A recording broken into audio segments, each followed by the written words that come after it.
Öncelikle hepiniz hoş geldiniz. Tekrardan merhaba. Buradan Düğmeye basarsanız.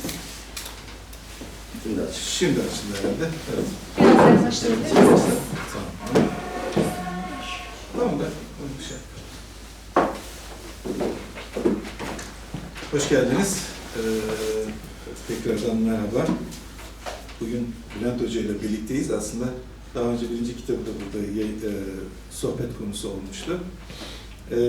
Hocanın Osmanlı-Türkiye Demokrasi Tarihi 2 başlıklı, üst başlıklı kitabını konuşacağız bugün. İlk kitabı demokrasinin hasta kökleri üzerineydi. Bu kitabı da 1876'dan günümüze geceye evrilen demokrasi şafakları. Aslında bir anlamda nasıl demokrasiye geçemediğimizi anlatıyor hocamız burada. 6 dönem ele alıyor. Kendisi zaten şimdi kitabı biraz tanıtacak. Hocamızı usul olduğu üzere tekrar uzun tanıtma gereği duymuyorum ama Bilgi Üniversitesi'nde halihazırda tarih profesörü olarak çalışmalarına devam ediyor hocamız. Bu kitabı da burada mevcuttur. Arzu eden alabilir kitaplardan. Sohbetimiz aslında öncelikle hocamızın kısa bir sunumuyla olacak. Zaten Hazirun'a baktığımızda daha sohbet havasında geçirmemizin daha doğru olacağını kendi aramızda yaptığımız istişarede de kararlaştırdık. Birinci kitapta hoca daha çok aslında bu işin Türkiye'de Osmanlı-Türkiye tarihi açısından demokrasinin daha çok zihinsel temelleri üzerine durmuştu.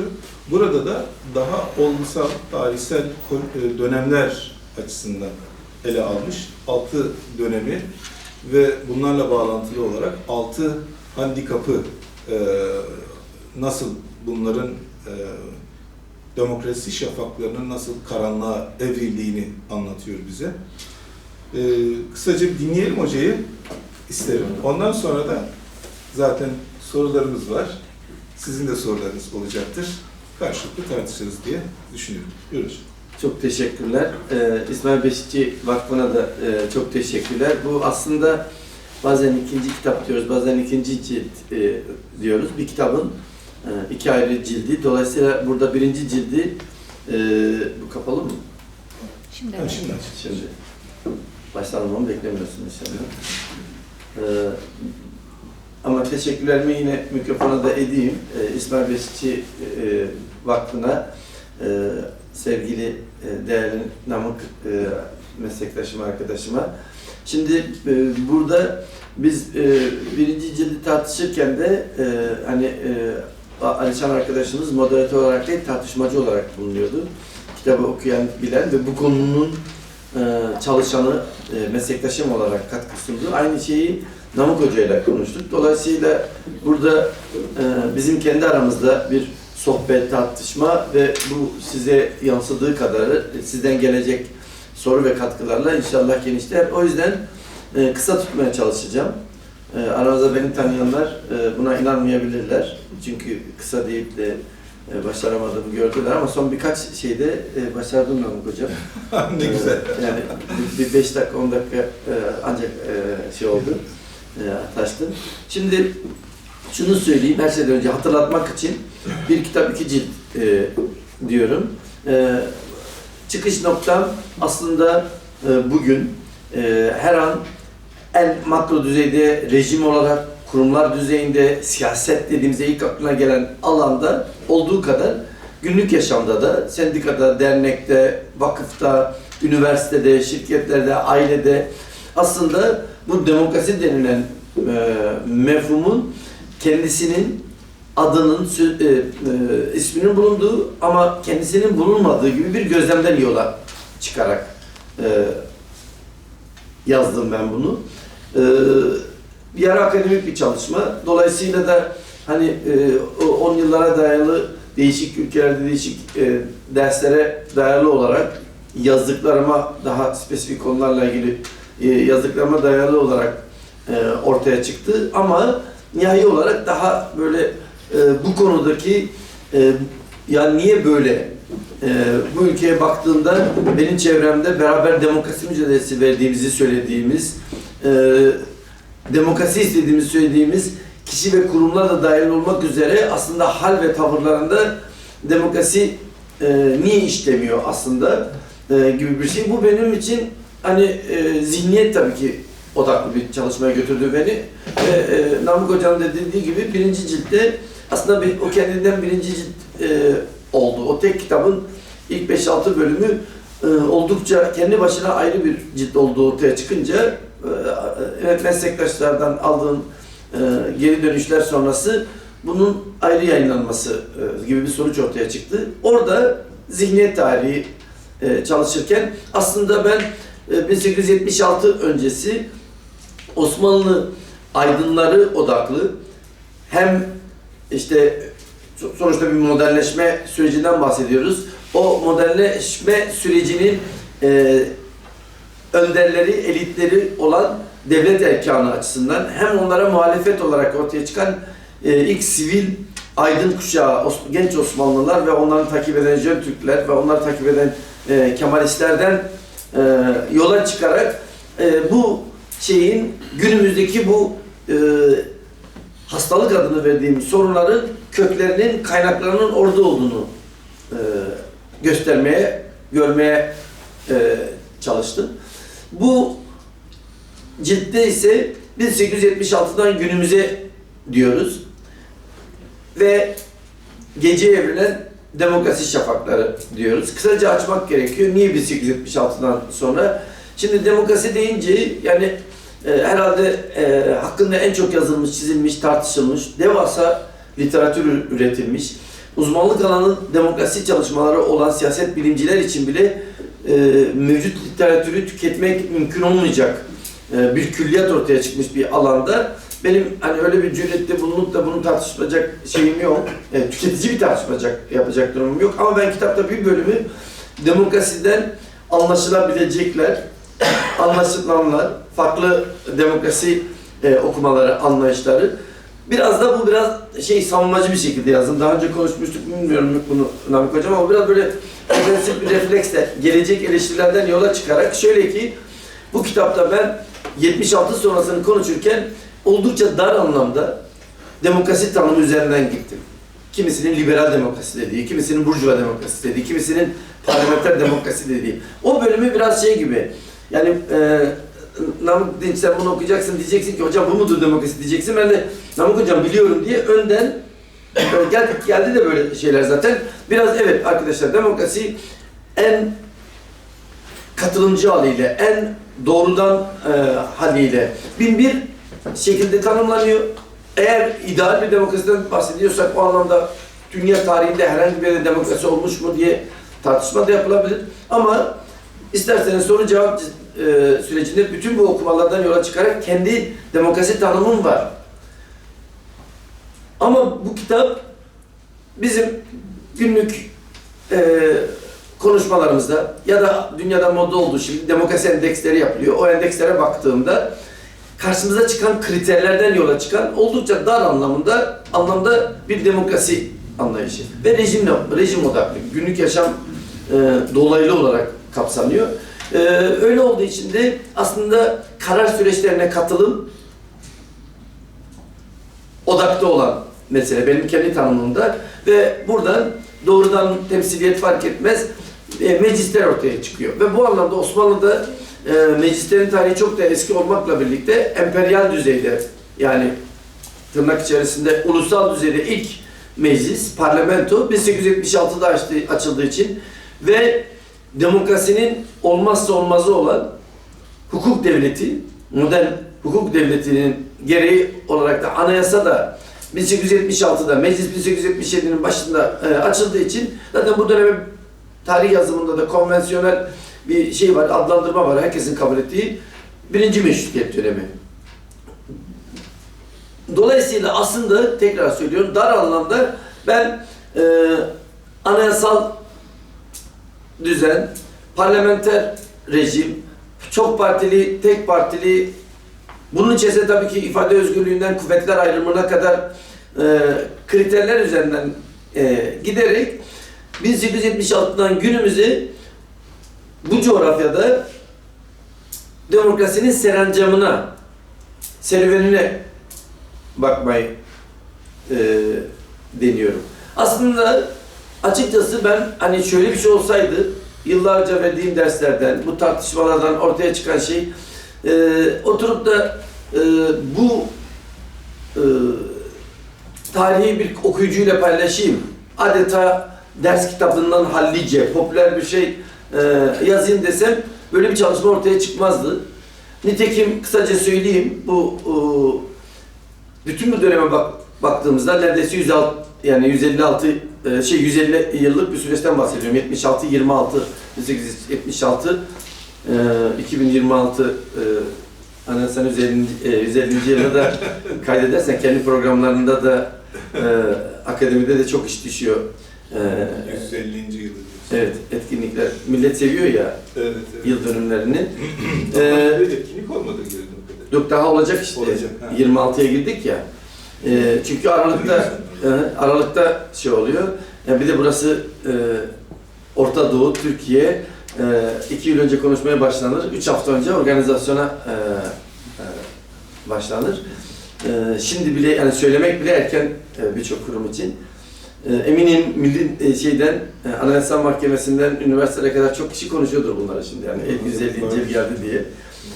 Ama şundan da eminim ki Ekim'de başlar hazırlıklar. Ekim ayında bir anda davetler gelir 5 yerden.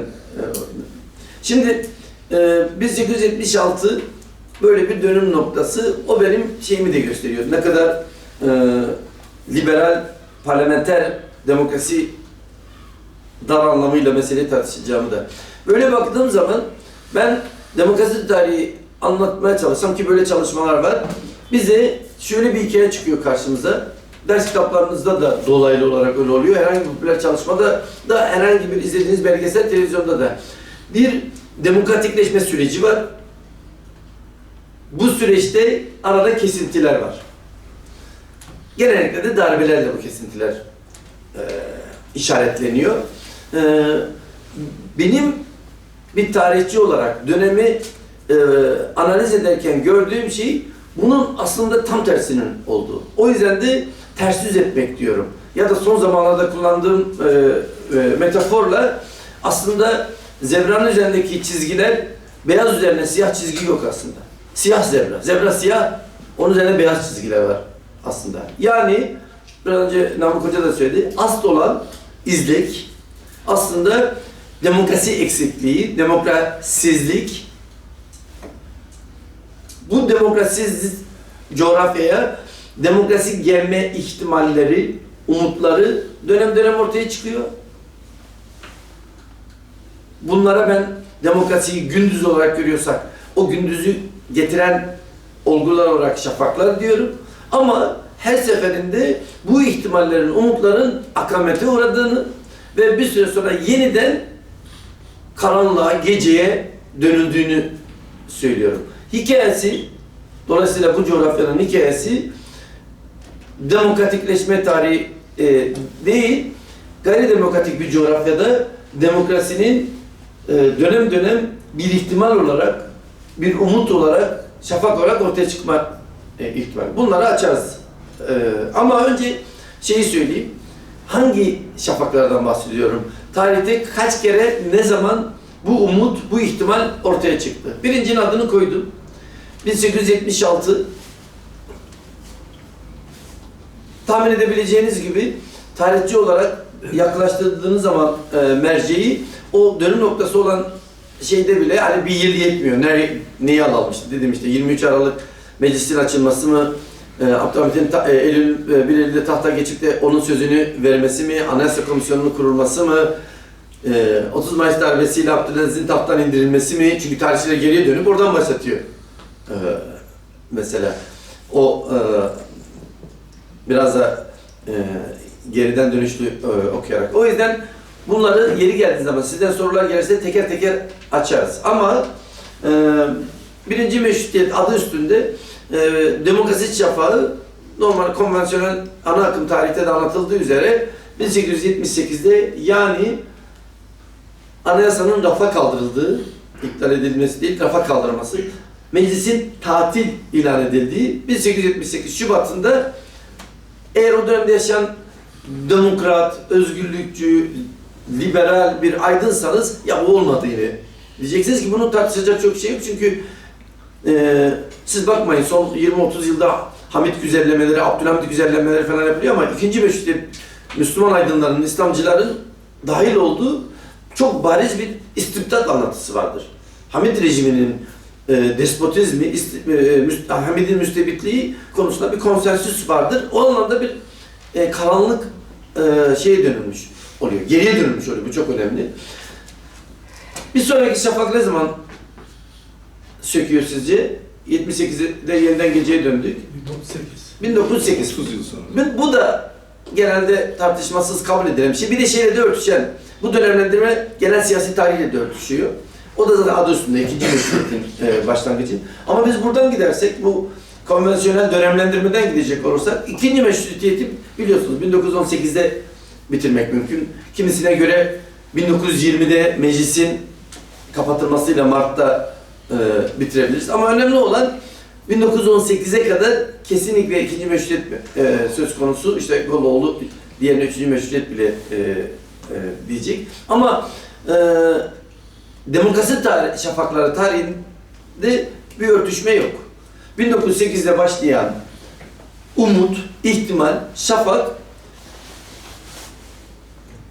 gündüz getirmeyecek tespitinde bulunabileceğimiz, emin olduğumuz bir dönüm noktası var. Öneriniz var mı? Ne zaman? Babayanı baskını. Yani yıl 1913. 1913 Ocağı'nda ama orada da diğerinde olduğu gibi kimisine göre 1912 sopalı seçimler. İsterseniz Haziran'da Mahmut Şevket suikastını alabilirsiniz. Ama geriye dönüp baktığınızda diyorsunuz ki bu kuşak, bu elitler, bu aydınlar, bu bürokratlar İttihat Terakki'nin önderliğinde kurulan bu yapıda yok. Demokrasi getirmeyecek. Çok bu kavrama dikkat edelim. İleride geri döneceğiz. Çok partili sistemde tek parti diktatörlüğünün inşası söz konusu olacak. Yeniden gecedeyiz. Bu gece dönem dönem çok zifiri karanlık oluyor. Dönem dönem alacak karanlık oluyor. Değişebilir. Ama geceye döndük. Bir daha şafak ne zaman söküyor sizce? Siz söylemeyin bu sefer. 24. Nasıl? 24. 1924'te şafak mı söküyor? 20. Kim dedi? Evet. 1920 şey olarak kabul edilebilir. Tıpkı hani diğerinde olduğu gibi önceden başlayan var ama hani doğru olarak kabul edilebilir ama ben gidip geliyorum ikisi arasında nihai olarak 1918'in alınması gerektiğini düşünüyorum. Bu bize birçok konuda da ipucu verecek.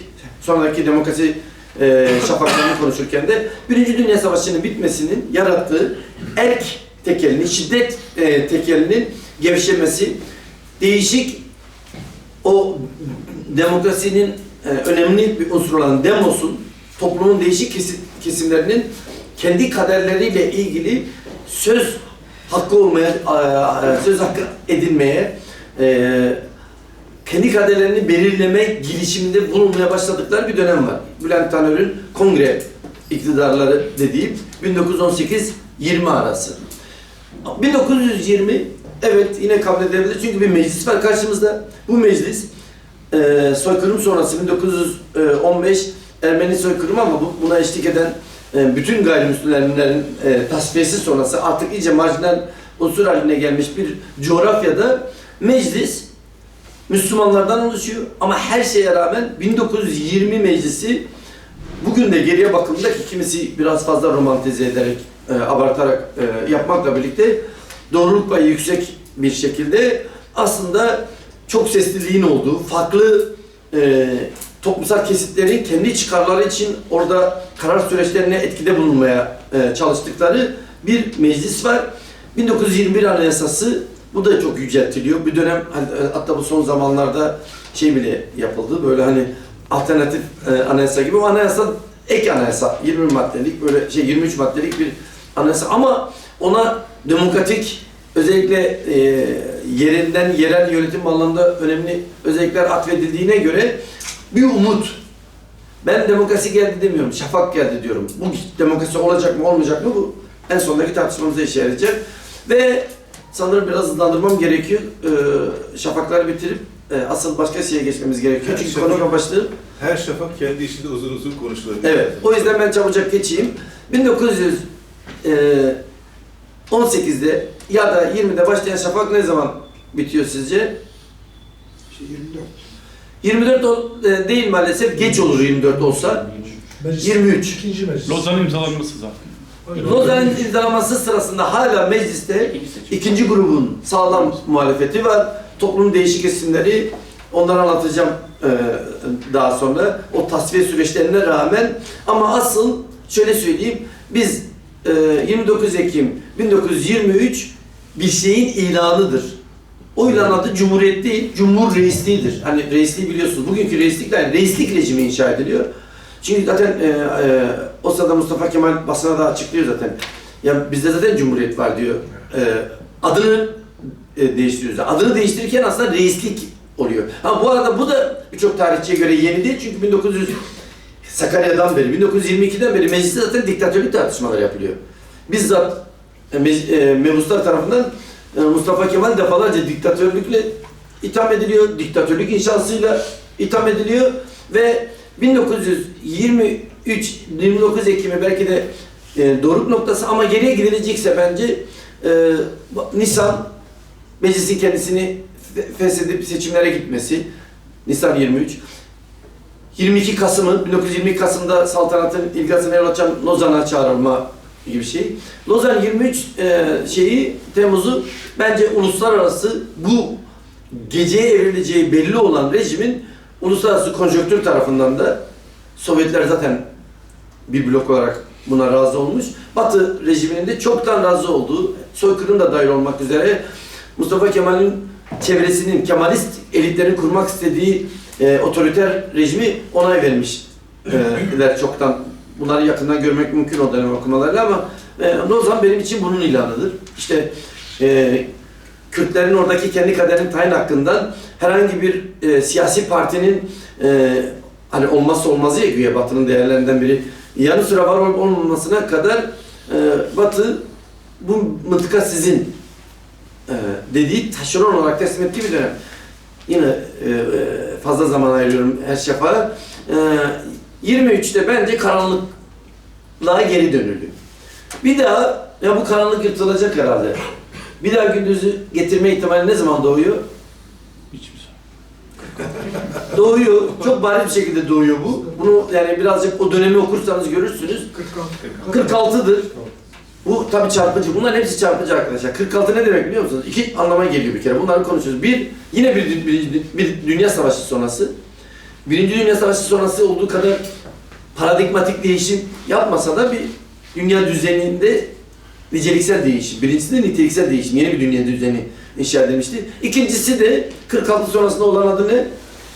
İktidar Partisi'nin içerisinden partiler üremesi de değil, üretilmesi. Danışıklı dövüş şekilden Demokrat Parti çıkması. Ama umut, şafak. Niye? Çünkü o sırada sol sosyalist hareketler yeniden böyle bir dakika herhalde toparlanacağız.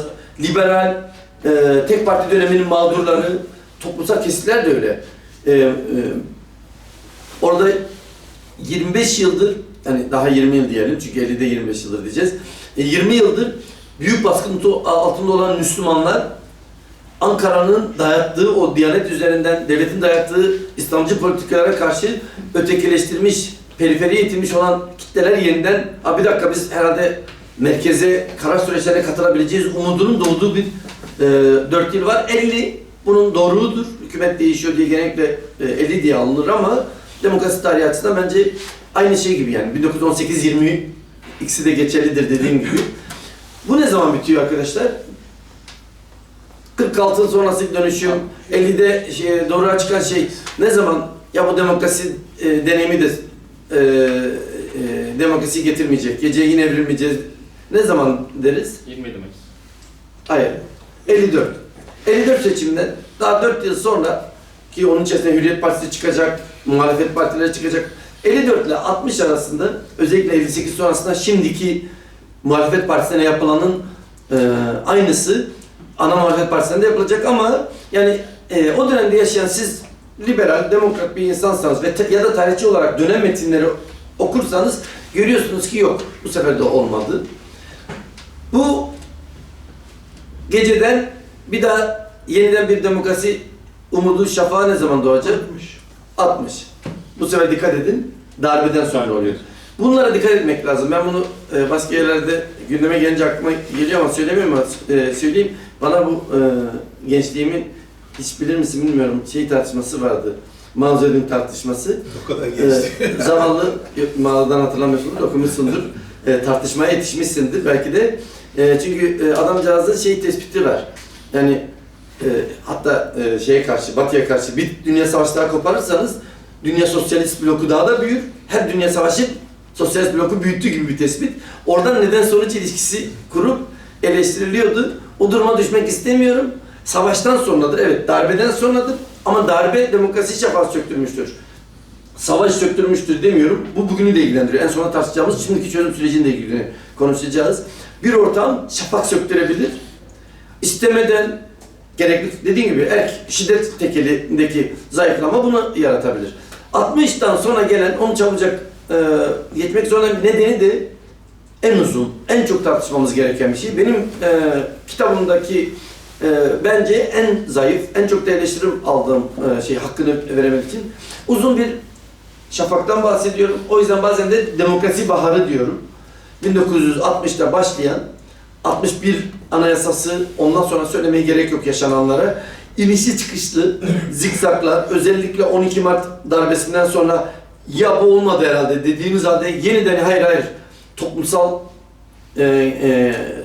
muhalefetle yok hal olabilir diyebileceğimiz 1980 darbesine kadar açık ve net. Bu sefer artık böyle bir tane iki tane yok. 12 Eylül saat 4'te sabah deniliyor ki demokrasi, şafak, umut, ihtimal yok. En zifiri karanlığa bir anda dönecek. 60-80 arasını konuşuyoruz. Bu çok zengin bir alan. Bugüne de çok söylüyor ama farklı okumak gerektiğini düşünüyorum o yüzden. Bir dahaki şafak 80 sonrasında zifiri karanlık. Orada da yer böyle kıvılcımlar göreceğiz. Acaba bu da mı şafak olacak dediğimiz ama şafak bile olamayan şeyler oluyor. En sonunda demokrasi şafağı bir daha ne zaman söküyor? Sonuncu demokrasi şafağı. 6. ve sonuncu şimdiye kadarki. 2003-2001 AK Parti seçimi. 2002 demek istiyorsunuz. 2002 Kasım'dır. ANAP'ın gelişi. Seçim referandum var ya, Süleyman Demirel'in tekrar aday olması süreci. Siz bayağı geri gittiniz. Evet, yeniden seçim hakkı verilen 87 seçimleri. 2013. O zamana kadar 13 demokrasi. Siz hep söylüyorsunuz. Şafağın gece evrilmesini söylüyorsunuz. Biz bir dahaki şafak ne zaman söküyoruz? 93'te mi? Şimdi şöyle söyleyeyim. Burada da bu en karışık olan şeylerden biri. Bence diğerlerini ben kıvılcım olarak görüyorum. O 80'ler, ben bir de otobiyografik bir hikaye dönüyoruz burada. Bizzat içinde bulunduğum bir süreç artık. 80'lerin ikinci yarısından itibaren evet yeniden bir şeyler değişecek. Küçük küçük kıvılcımları yanıp sönecek ama şafak gibi şafak 2002'de sökecek. Bunun nedeni büyük oranda şu arkadaşlar. En baştaki demokrasi tanımının darlığından kaynaklanıyor. Çünkü 1960 sonrası liberal parlamenter demokrasinin en önemli handikaplarından, engellerinden biri vesayet olacak. Ordu, daha önce zaten ordu, sivil, burjuvazi iç içeydi. Ordunun kurduğu bir devlet zaten. Demokrat Parti dönemindeki o yaşananlardan sonra 60 sonrası açık kurulan rejimin adı vesayet rejimidir. Açıkça kim başbakan, kim hangi bakan, kim nerede ne yapıyor herkes orduya bakıyordu. Milli Güvenlik Kurulu tarafından MGK'nin karar verdiği bir şey vardı. Bunun değişme ihtimalinin, o vesayetin ortadan kaldırılması, ordunun gücünün soğurulması, azaltılması, tasfiyesi umudu. Ama dikkat etmek gerekiyor. Bunu söylediğim bazı yerlerde solcu arkadaşlar diyebiliyor, ya AKP güzellemesi olarak görebiliyor. Ben de ona diyorum, tamam abi AKP'nin gelmesi demeyelim de AB süreci diyelim. Çünkü iç içe geçen bir şey. Yani bal gibi AB süreci, yani böyle kaba materyalist bir şekilde bile denilebilir. Yani hani gibi ekonomik politikaları gibi Kemal Derviş'in politikalarını AKP uyguladı. Herhalde o sırada CHP de olsa ya da DYP de olsa AB politikalarını uygulamak durumunda küresel bir şey. Buraya geleceğiz. Şimdi bunun şafağın bitişiyle ilgili büyük tartışmalar yapılabilir. Yine 2013, 2015, 2016-17 ben bunu bir arada okuyorum. Darbe girişimi ve karşı darbe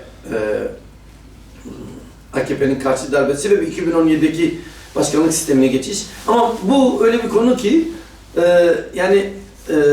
son şafak ne zaman bittiği söyle, senin ne kadar liboş olduğunu söyleyeyim durumu. Çünkü aydınlar da birbirlerini bununla itham ettiler. Yani 2015 deyince hocam uyudunuz siz. O zaman biz size söyledik uyuyordunuz. 2010 gezi diyor. 2010 diyor. O referandumu diyor. Ama o da bitmiyor. Birisi de geliyor bana diyor ki ben 2007'den beri biliyordum bunu diyor. 2007 seçimlerinden itibaren belliydi diyor. Sen uyuyordun. Birbirlerini böyle bunlarla itham ediyorlar ya. Tabii ki her zaman haklı olan arkadaşlarımız var. Bunlar analarından haklı doğmuşlar. Hep haklı kalacaklar çünkü karşı olmak gibi bir gayri siyasi. Bu siyaset değildir.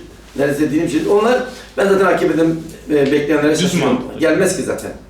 Buradan gelmez ki, orada gelmez ki diyen siyasi olmayan bir tavırdır bence. Bu dini tavırdır. Mutlu eder insanı bu arada. Yani mutlu olmak istiyorsanız bunlardan bu düşünceleri yaşarsınız. Hatta haklı olursunuz. Hiçbir sandığa gitmezsiniz.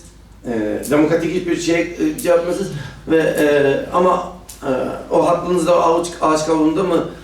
Aç mı? Tok mu? Bu arada benim canım yanıyor. Arkadaşım işten atılmış. Falancanın kuzeni işkencede falan filan. Onun azalması, bir öğretmenin bile artık işten atılmaması başkalarına dert. Ama sen hala o ideal olan şeyi gerçekleşmekten uzak görüyorsun. Şimdi şöyle söyleyelim. Başaramadım. Gerçekten başaramadım. Halbuki bugün çok kararlıydım. Şunu yapacaktım çünkü. Bunları aslında özetleyip bugün asıl notlarındaki Kürtler meselesine gelecektim. Buraya kadar hala biz Kürtleri konuşmadık. Halbuki bugün bu süreçte Kürtlerin yerini konuşmak istiyorduk. Ama buna geçmeden önce biz kaçta başladık Namık Hocam? Yarım saatimiz olduğu için.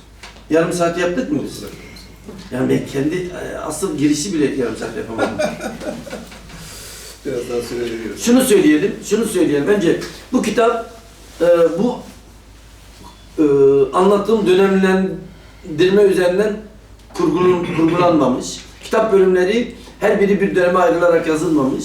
Bütün bu dönemlere bakarak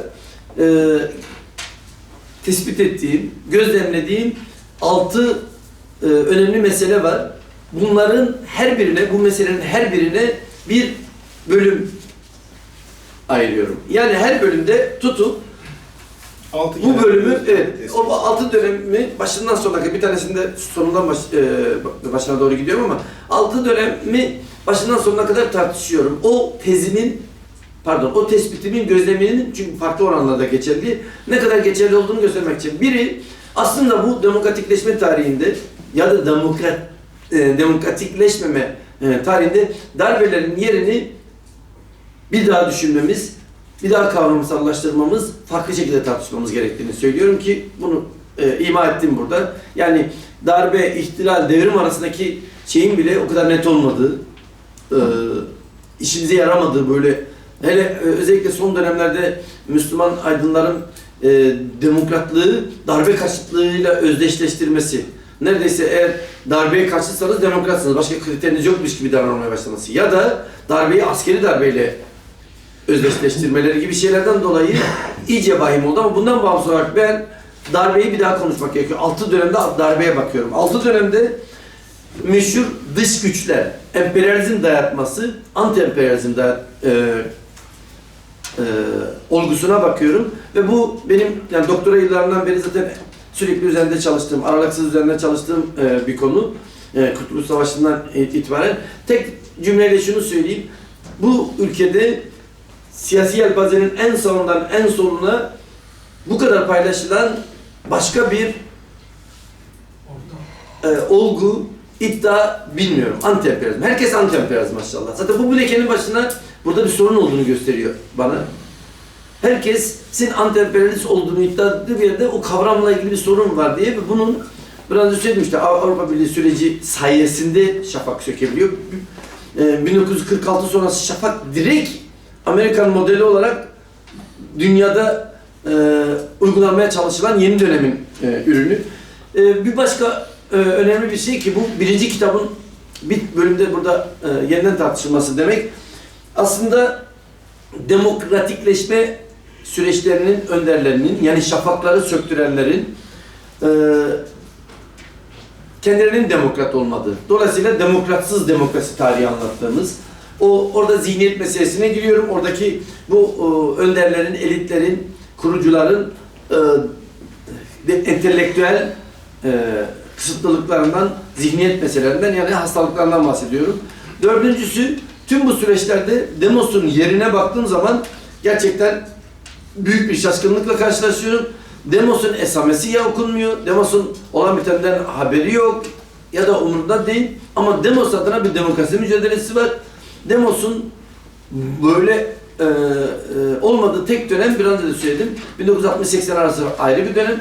1960-80 için bu söylediğim geçerli değil, diğerlerinde de farklı oranlarda geçerli. Beşincisi, bu bütün şafaklar sökerken, yani en güzel oradan 1918 sonrasını söyleyeyim, herkes az çok biliyor. Süreçte bir kalıp karşıma çıkıyor. Önce demokrat olduğunu, demokrasiyi getireceklerini iddia edenler demokrat olmadıklarını, demokrasi karşıtları olduklarını ilan edenlere karşı savaş ilan ediyor. Onlarla mücadele ediyorlar ve sonuçta onları tasfiye ediyorlar ve tarih bize bunu demokratların demokrasi karşıtlarına karşı zafer olarak anlatıyor. İşte benim 1918-20 arasındaki Koçgiri'den herhangi bir ayaklanma olarak bize anlatılan hikayeler. O kongreler TKP'den TİF'e kadar, Türk Halk İştirakı Fırkası'na karşı kadar. Bunların hepsi hep birlikte bu demokrasi getirme iddiasındakiler tarafından şiddetle tasfiye ediliyor. Altıncısı ve sonuncusu da bu grup nihai olarak, muzafferler olarak geriye kaldıklarında birbirlerini yiyorlar. Devrim evlatlarını yiyor. Beraber o kadar tasfiyelerden sonra iktidar nihayet emin olduklarında aslında şunu da söylemiş oluyorum. Hem bu beşincide bize demokrat olmadıkları, demokrasi düşmanları oldukları için tasfiye edildiği söylenen hikayede de hem sonra da o insanların kendi arasındaki kavgalarında anlatılanda da çok çıplak bir erk savaşı, iktidar savaşı bize demokratikleşme tarihi olarak anlatılıyor. Şimdi gerçekten yazık olacak. Böyle bu tarih içerisinde Kürtlerin yeri. İsterseniz ben başlık söyleyip geçeyim çünkü açmam zor olacak. Şunu söyleyeyim. 2-3 önemli mesele var. Sizlerle paylaşmak istediğim. Burada herkes bu konuları iyi bildiği için konuşmamızın anlamlı olacağını tekrardan kaçınarak düşündüğüm bir mesele var. Her ortamda söylüyorum ama çok tekrarlanan bir hata var. O da herhangi bir şekilde demokrasi tarihi, ekonomi tarihi, siyasi tarihi, Kürtler dediğimiz zaman biz şeyi unutmamamız lazım. Modern öncesi dönemle modern dönemi birbirinden ayırmamız gerekiyor. Modern öncesi dönemde Kürtler, Çerkesler, Ermeniler, yani ulus inşasından önceki dönemi birer etnik grup olarak Çerkesler, Türkler, Araplar da ulus inşa sonrası dönemi eğer aynı şeymiş gibi konuşursak büyük bir hata yaparız.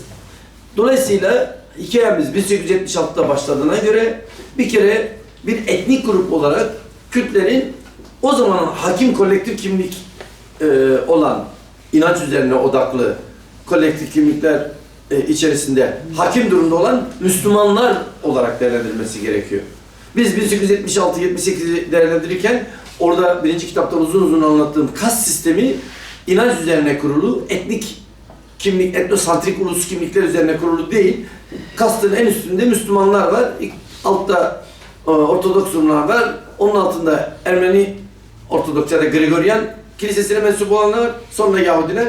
O kasta girmeye layık bile olmayan, sayılmayan Aleviler, Ezidiler kastın dışında. Sayılmak o yüzden Türkçe'de benim hoşuma gidiyor. Sayılmak Türkçe'de iki anlamda kullanılıyor. Bir, saygı, respect anlamında, hürmet anlamında, bir de numara, saymak anlamında. Gerçekten çünkü Aleviler için bu ikisi de geçerli. Hem nüfusta onları katmak, Osmanlı'nın parçası saymak hem de hürmet etmek, onun onurunu kabul etmek anlamında da geçerli olduğu için. Ama 1876 dolayısıyla birinci şafakta Kürtlerin yerini böyle tartışmalıyız. Aynı şeyden bahsediyormuş gibi yaparsak büyük yanılgı düşeriz ve çok yapılıyor bu. Açarız bunu. İkincisi, bundan sonraki şafaklarda artık Osmanlı tipi kas sisteminden Türk tipi ya da Osmanlı Türk tipi kas sistemine geçiş söz konusu. İnancın hala var olduğu ama belirleyici olanın etnosantrik kolektif kimlikler olduğu bir yeni bir kas sistemi. İkinci şafak bir geçiş dönemidir. Bu anlamda zaten öyle de oluyor. Kürt entelektüel tarihi, Kürt siyasi tarihi anlatılırken ikinci meşruiyet özgün bir yer tutuyor. Ama artık şunu söyleyebiliriz. 1918 sonrası dönemde Kürtler aydınlarıyla, ayağıyla artık yani Mustafa Kemal'le işbirliği yaparken de ayaklanırken de kendi özel yapısını Berzenci orada oluşturmaya çalışırken de artık bu kas sisteminin belirleyicisi olarak geleceği, o sırada çok güçlü olmasa da geleceğin belirleyici kolektif kimliğinin etnosantrik kimlik olduğu belli bir şey. Artık yeni bir dönemden bahsediyoruz. Bundan itibaren Kürtleri daha kolay konuşabiliriz. Kolaylığı nereden? Bugünkü anlamıyla artık konuşmaya başlayabiliyoruz. Niye? Bu Kürtlerden kaynaklanmıyor. Çünkü iki şeyden dolayı. Bir, inşa edilen devlet artık bir Türk devleti. Osmanlı, İslam neyse artık değil, bir Türk devleti. Türklüğü hala inşa edilmekte ama Türklüğü iddia olarak, çaba olarak karşınıza çıkaran, dolayısıyla kas sistemi de onun tarafından belirleniyor. Ve birdenbire Kürtler Müslüman, Ezidi, Hristiyan olmalarından bağımsız olarak sırf Kürt olarak kas sistemi, yeni oluşan kas sisteminin hemen alt tabakasında ama ikinci tabakada. Diğer gruplar aşağı doğru yayılacak. Burada böyle bu uyarıdan sonra, kavramsal uyarıdan sonra şunu söyleyeyim. Bundan sonraki şafaklardan hepsinde iki şey benim dikkatimi çekiyor. Hep anlatılan hikaye ve doğru bence. Kürtler için çok heterojen grup. Yani Kürtler, Türkler bu lafları böyle kullanıyoruz ama sınıfsal farklar, toplumsal cinsiyet, farklı coğrafyalar bir bütün olarak yekpare hiçbir grubun ortaya çıkıp da hareket ettiği bir dönem değil bunlar. Hem biz Türkler deyip Ankara'dan bahsediyoruz ama Ankara Türklerin arasında marjinal bir grup. Türkler adına hareket ettiğini iddia ediyor o kadar. Sadece güç topladığı için, güç tekelini elde ettiği için daha yekpare görüyoruz.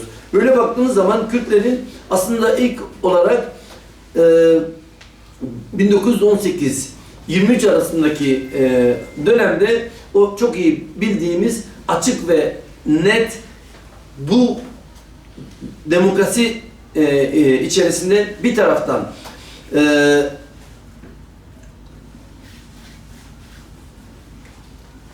demokrasinin olmamasının nedenlerinden biri olarak bağımsızlık, ayrılık fobisinden dolayı kurulacak olan bütün gecelerde demokrasilerin sökmesinde değil ama şafakların yeniden geceye evrilmesinde Kürtler belirleyici rol oynayacak. İsteseler de istemeseler de. Yani en bariz şekilde 1980 mesela hani Konya'da miting yapıldı, şeriat geldi, komünistler deniliyor ama o sırada Kürt siyasal hareketliliği, toplumsal hareketlilik darbecilerin en büyük kaygılarından biri. O demokrasinin toplumun diğer kesimlerine ekonomik olarak, kültürel olarak, toplumsal olarak getirebilecekleri ötesinde Kürtlere demokrasinin tanımı gereği getirebileceği, verebileceği şeylerden dolayı her seferinde bence diktatörlük inşasının, otoriterlik inşasının, gece inşasında kilit rol oynuyorlar. Ama yani arayı çok geçmek zorundayım. Bugün için söylemek istediğim son şeyi söyleyeyim. Bence bu başka yerlerde çok tartıştığım bir şey. Altı Şafak'tan bahsettik. Şu anda biz bir 7. şafak umudu yaşıyor muyuz? Tartışması anlamlı bence. Süreçten bahsediyorum. Adını bile koyamıyoruz. Çözüm, barış, terörsüz Türkiye, neyse artık demokratikleşme, neyse. Bir süreç var. Bunun şafak olduğunu iddia etmiyorum. Şafağa dönüşebilir mi? Gibi bir şey var. Daha da önemlisi bitiriyorum. Daha da önemlisi bu şafak sökerse bu sefer yeniden geceye evrilmeme, gündüze evrilme konusunda. Bu benim için çok önemli ve en emin olduğum şeyi söylüyorum. Şu anda Kürtlerin hem bu koşulların şafağa evrilmesinde lokomotif güce sahip olduklarını, en önemli aktörler, en güçlü aktörler, hani demiş ya bir umudum sende diye şair,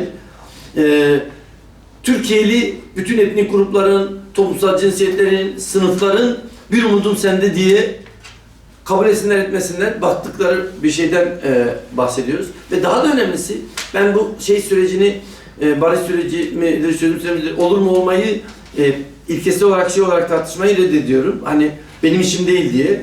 Ya hocam bu olur mu, çözüm olacak mı, barış olacak mı? Ben falcı da değilim, televizyonlara çıkan analistler de değilim. Öngörünüz vardır ama hocam.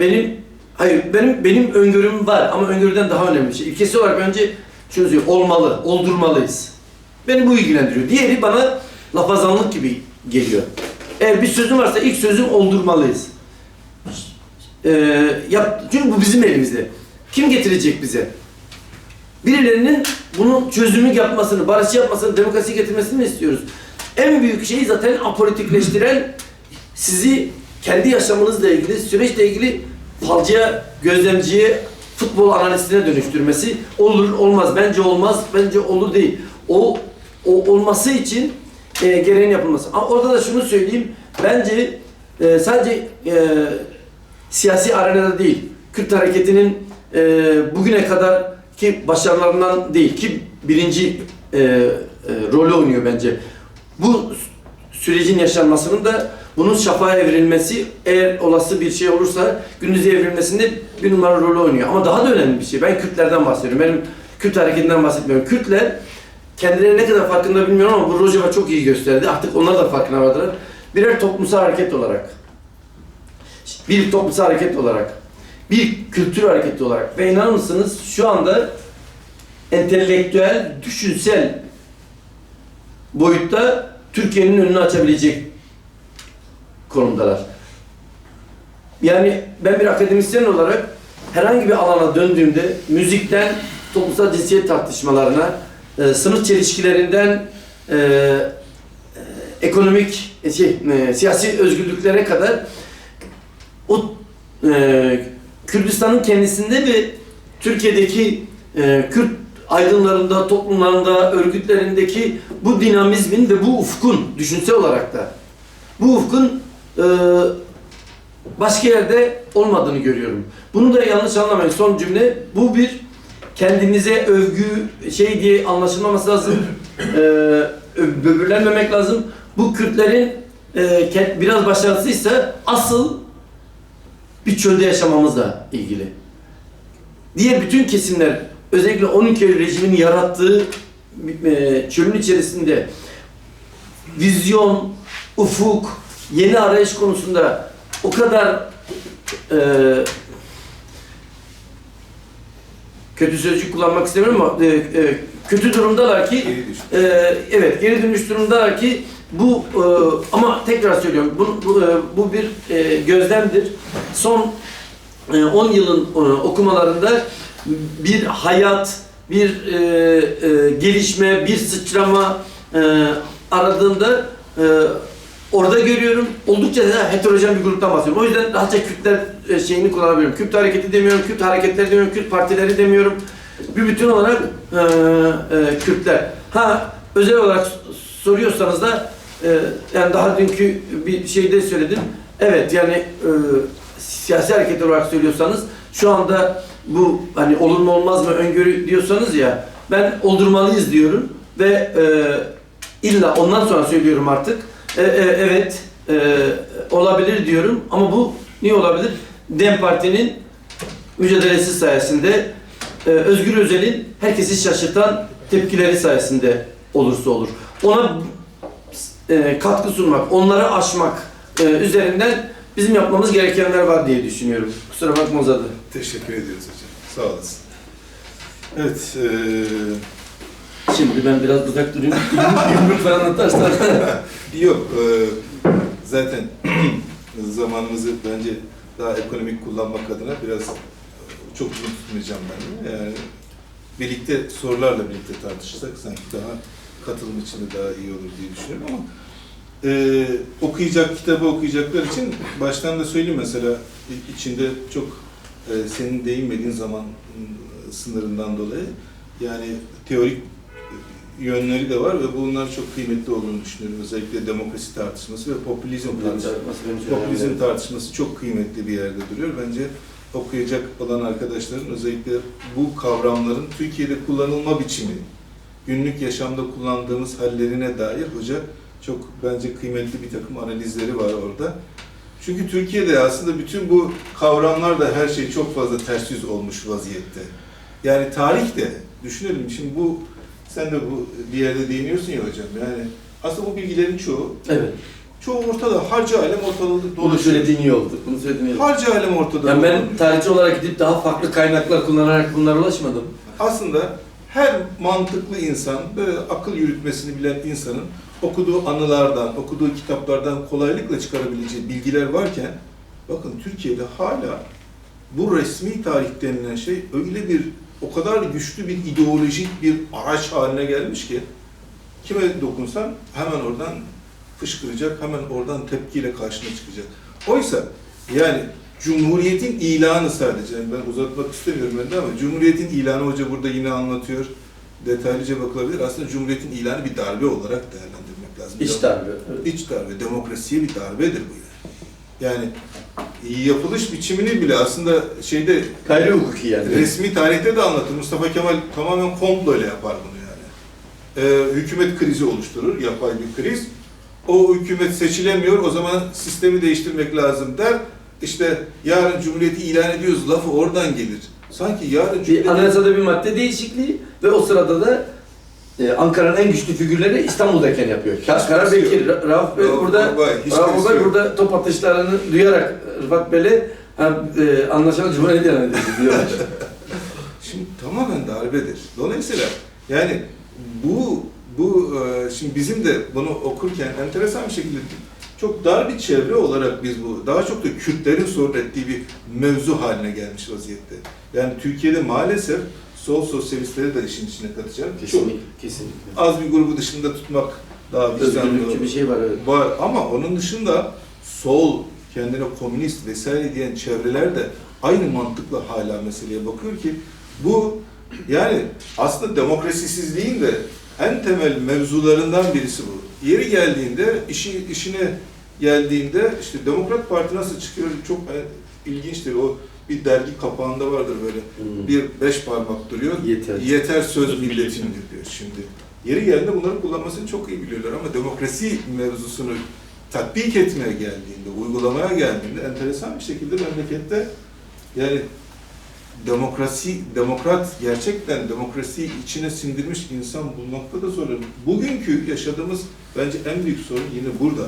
Şimdi bu anlamda aslında birkaç da böyle bazı şeylerin de niye mesela koymadın bilmiyorum mesela. Kürtler mevzusu hiç yok. Arada evet. Hiç yok mesela. Keşke ayrı bir bölüm, ek bir bölüm olsa mıydı diye düşündüm. Bir de daha total bir değerlendirme olabilirdi sanki bu yani Türkiye'deki bu genel demokrasisizlik nedenleri üzerine böyle bir total bir değerlendirme olsa yani dönemlere, şafaklara, olgulara odaklanmak yerine oradan biraz baksak, biraz toplumu bu manada, toplumun da analizi ve yani bu yönetimde şey var ya hocam mesela kültürel kodları da belki çünkü yönetme kültürü ne pek dokunulmamış burada. Burada bir devlet kültü var ve bunun topluma bir şekilde yedirilmesi, kabul ettirilmesi, toplumun da benimsemesi gibi durumlar var. Belki hani benim de naçizane ek düzeyinde belki katkı sunabilecek aklıma gelen şeyler bunlardı. Çünkü yani demokrasizliğin en önemli sebeplerinden birisi herkes gücü eline aldığında sadece benim olsun diyor. Evet, evet, bu şeyi söylemeyi unuttum bu arada. Yani bu Altı Şafak'tan bahsediyorum ya, onu bir tespit olarak değil, en sonunda şeyi de söylüyorum. Bütün bu hikayelerde hani şey olmuyor. Bir demokratikleşme süreci var. Dışarıdan bir aktör, bir dinamik gelip bitirmiyor.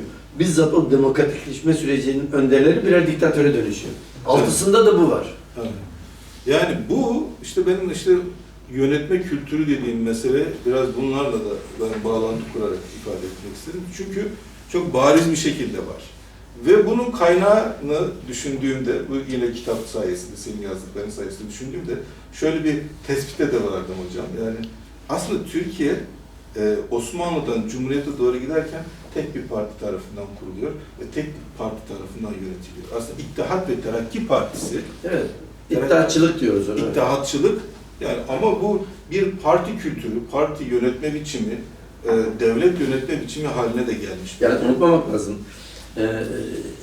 Celal Bayar bunlar arasında en iddiatçıdır. Yani İnönü'den daha iddiatçılık zihniyetini, anlayışını içselleştirmiş figürdür yani. İçselleştirmiş ve devam ettirmiş. Mesela Mustafa Remzi Bucak diye bir Kürt aydını var. 1950'lerde mecliste milletvekilliği de yapan bir insandır. O 50'lerde seçime, mesela hani Kürtlerin meclise girmesi de bunun üzerine aslında. Yani yoksa Kürtlere çok da alan açmış değiller. Ne var? Kürdistan 1950'ye kadar parti örgütlenmesine kapalı. CHP bile kendisi örgütlenmiyor. Nüfuz edemediği için öyle. Başka partilerin de örgütlenmesine izin veriyor. 1950'lere kadar işte Demokrat Parti ilk defa o zaman gidiyor, örgütlenmeye başlıyor. Eğer tek dereceli bir seçim varsa, herkes seçime katılacaksa Kürtler de seçime katılıyor. Kürtlerin kıymeti harbiyeye binmesi oyları sayesinde oluyor. Ne oluyor bu sefer? Kürt vekiller de meclise girmek. Tüccar popülizme çıkıyor. Bugün olduğu gibi hocam. Evet. Orada Yok, bugün daha farklı bence. Yok değil de. İşte orada şey var, mesela Mustafa Remzi Bucak'a bahsettim ya, Mustafa Remzi Bucak mecliste bir iki Kürtlerle ilgili bir şey söylüyor. İşte bu umum müfettişliğin kaldırılması meselesinde bir konuşması vardır. Der ki bu işte sömürge valiliği gibi bir şeydir falan. Celal Bayar bunu 1955'ti galiba, tam tarihini hatırlamıyorum. Bir resepsiyonda bir resepsiyon yapılıyor. Celal Bayar, diğer heyetler orada. Celal Bayar yanına hızlıca bir şekilde geliyor. Sen diyor ne yaptığını, her şeyini biliyoruz. Senin nereden geldiğini, kim olduğunu da biliyoruz. Ermenileri başına gelenin başına gelmesini istemiyorsanız uzak durun, geri durun. Aklınızı başınıza alın diyor. Ve sonrasında zaten Mustafa Remzi Bucak Amerika'ya yerleşiyor, kaçıyor ve orada hayatını, orada ölecektir. Şimdi bu devamlılık açısından o tek parti derken aslında öyle kurulup öyle geliyor. Bütün kodlarını da bugün mesela AKP'yi de özellikle bu son dönemde hocam bana kalırsa yani bu Ergenekon bu darbeden sonra ittifak yaptılar ya tekrardan. Olduğu gibi aslında şu an tam iddiatçı bir parti olarak Ankaralılaşma desek hocam. yani Ankaralılaşma diyebilirsin ama aslında kodu aşağı doğru gidersen, geçmişe doğru gidersen bence yine iddiatçı ruh onları da bilmiş vaziyette diye düşünüyorum. Zaten bugünkü siyasetleri de dikkat edilirse şu an Türkiye'nin izlediği siyaset yeni iddiatçı siyasetti diyelim. Şimdi çok uzatmak istemiyorum. Bu senin söylediğinden yola çıkarak çok kısa birkaç şey söyleyeyim. Bu son söylediğine katılıyorum ve Ankaralılaşma, kavramsallaşması da olabilir ki şeyi hatırlıyoruz yani bu AKP ilk geldiğinde periferinin merkeze taşınması tartışması yapan birçok liberal de açıktan bu riskten bahsetti. Yani sonradan onlara tukakı dedik ama birçok insan şeyi riskinden bahsetti. Bunlar merkez periferi Ankara'ya geliyor ama onların Ankaralılaşması riskinden hep bahsetti. Şu anda yani AKP mi devleti ele geçirdi, devlet mi AKP'yi ele geçirdi? Eğer milli görüş bağlamında konuşuyorsak tabii, parti olarak, bireyli olarak demiyorum. Yani siz 60'ların milli görüşü düşüncesine yola çıkıyorsanız, milli görüş mü devleti ele geçirdi, devlet mi milli görüşü ele geçirdi, tartışmaya değer bir şey. Ama senin söylediklerinden bir şeyi söylemek istiyorum. Ben katılıyorum eleştirilerine. Bazılarını tamamen ihmal etmek, bazılarını sadece değinip yeterince açamamak gibi bir eksikliği var bu çalışmanın. Ama şöyle yani ben buradan yola çıkarak bir öz eleştiri yapıp onun üzerine savunmamı da yapmak isterim. Çok fazla zihniyet tartışması odaklı bir çalışma olduğu için yapısal tartışma yok burada. Namık Hoca'nın söylediği birçok şeyi ve benim şafaklar, mesela onu konuşacak olursak, şafakların neden geceye evrilmediği, gündüze evrilmediği, gündüze evrilmesi için ne yapması gerekildiği konusu yapısal bir mesele. O yapının oluşturulmaması çok fazla bireylere, aktörlere ve işte partiler düzeyinde kurumlara bağlı bir şeye dönüşüyor. Yani mesela kuvvetler ayrımı diye bir şey.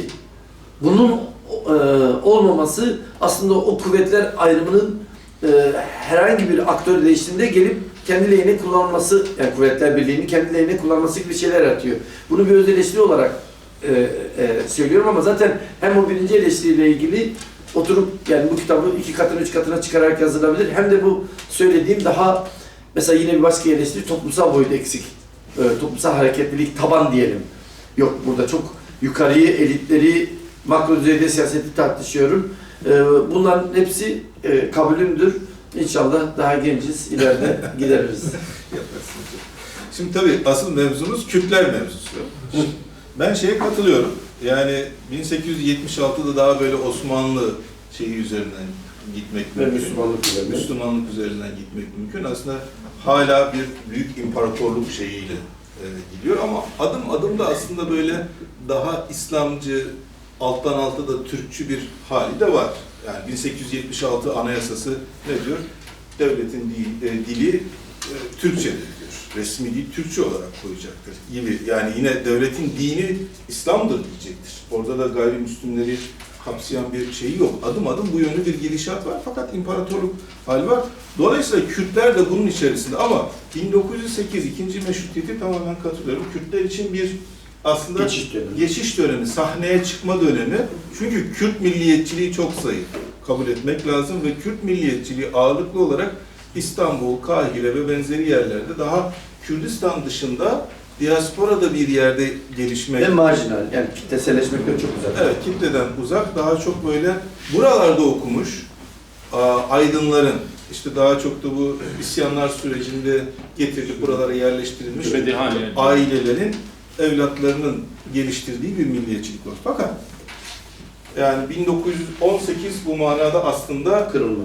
Kürtler içinde bir kırılma. Çünkü ilk defa Kürtler de siyasal bir taleple karşısına çıkacaklar. Kürt milliyetçiliği daha kültürel milliyetçilikten siyasal bir milliyetçiliğe kayacak. İşte Kürt Senterli Cemiyeti'nin talepleri arasında ne vardır? Osmanlı içerisinde özel bir Kürdistan talebi olacaktır. Bunlar ilktir. Bir de şeyi karıştırmamak lazım. Bugünün diliyle çok fazla misaklı milli sınırlar üzerinde konuşuyoruz. O sırada Güney bu coğrafyanın bir parçası ve Güney'de mesela siyasi taleplerde de bulunan Kürt özneleri çıkacak ortaya 18 sonrası. O da çok önemli yani. Aslında daha 18'den önce de şeyler var. İşte Abdülselam Barzani'nin şeyi var. Übeydullah'a kadar gidebilirsin. Yani o şey dönemi Abdülrezzak Bedirhan'a da bakarsak mesela daha Rusya üzerinden bir Kürdistan kurulması gibi politikaların geliştiğini görürüz. Fakat 1918'den itibaren daha Osmanlı içerisinde yine bir arayışları var. Çok uzatmak istemiyorum. Sözü size vereceğim. Daha çok sadece şöyle bir tespitle bağlayayım ben. Aslında Cumhuriyet'ten sonraki hikayede, yani Cumhuriyet bir darbedir. 1923'te Cumhuriyet'in ilan edilmesi bir darbedir. Ondan sonra kurulan o ulus devlet mantığı üzerinden düşündüğümüzde Kürtler bütün bugüne kadarki gelen süreçte aslında devletin refleksif, yani demokrasiyi öteleyen bir tutum takınmasında çok belirleyici bir rol oynuyor. Çünkü demokrasi gelişirse Kürtler hak kazanacaklar, o zaman demokrasi bize yaramaz diyen bir mantık, o devletin kurucu aklı sürekli devreye girdi ve bugün hala da bu refleksi devam ettiriyorlar ki bu çok büyük bir, aslında Türkiye'yi de hem demokrasizliğe mahkum ediyor hem de böyle acayip bir noktaya sunuyor. Şimdi ben bu ilk konuyu çok uzatmamak üzere şunu söyleyeyim. Ben konuşmamın sonunda söylemiştim.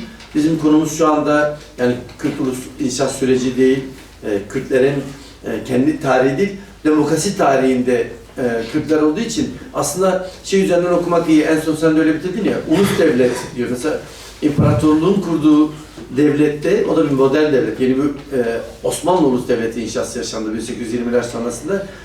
Dolayısıyla biz bunu Kürtler üzerinden değil de devlet üzerinden okuyacak olursak aslında Kürtlerin bu konumunu devletin, bir Türk devleti kurması üzerinden Türkler bu konuma düştüler. Çerkesler, Lazlar, Arnavutlar, çünkü bu toprakların önemli sayıda demosu parçası. Onu da sonucu da söyleyeyim. Bence sonucu burada tartışmak değer. Çünkü bugüne çok ilgili devletin, muktedirlerin, müesses nizam diyelim, demokrasiyle ilgili, hatta yer o kendileri için çok önemli kalkınma, modernleşmeyle ilgili Kürtlerin onların tahayyülündeki yeri self-destructive, böyle kendilerine zarar verecek bir şekilde demokrasinin o noktaya, fobi noktasına geldi. Şey biliyorsun yani en iyi bilen insanlardan birisi. Uluslararası ilişkilerde bile hani Fransa Anlaşması'ndan başlamak üzere yani şey üzerinden gidiyor. Kürtler devlet kurmasın da ne olursa olsun. Ya öyle bir Türkçe bir deyim var. Kürt anasını görmesin. Kürt anasını görmesin. Kürt anasını görmesin üzerinden. Bu aslında dikkat edin arkadaşlar. Bu kötücül değil sadece. Bu kendine de zarar veren bir şey. Yani o yüzden de ben şeyi kıymetli buluyorum. Son zamanlarda Müntezar Türkiye'nin çıkıp da bunu bu gözle o fobinin, o saplantının bizzat Türklere zarar verdiğini söylemesi önemli ki günümüzdeki süreçte böyle tartışılıyordu. Kusura bakma. Yok, sadece şu kadar söyleyip sonra söz vereceğim.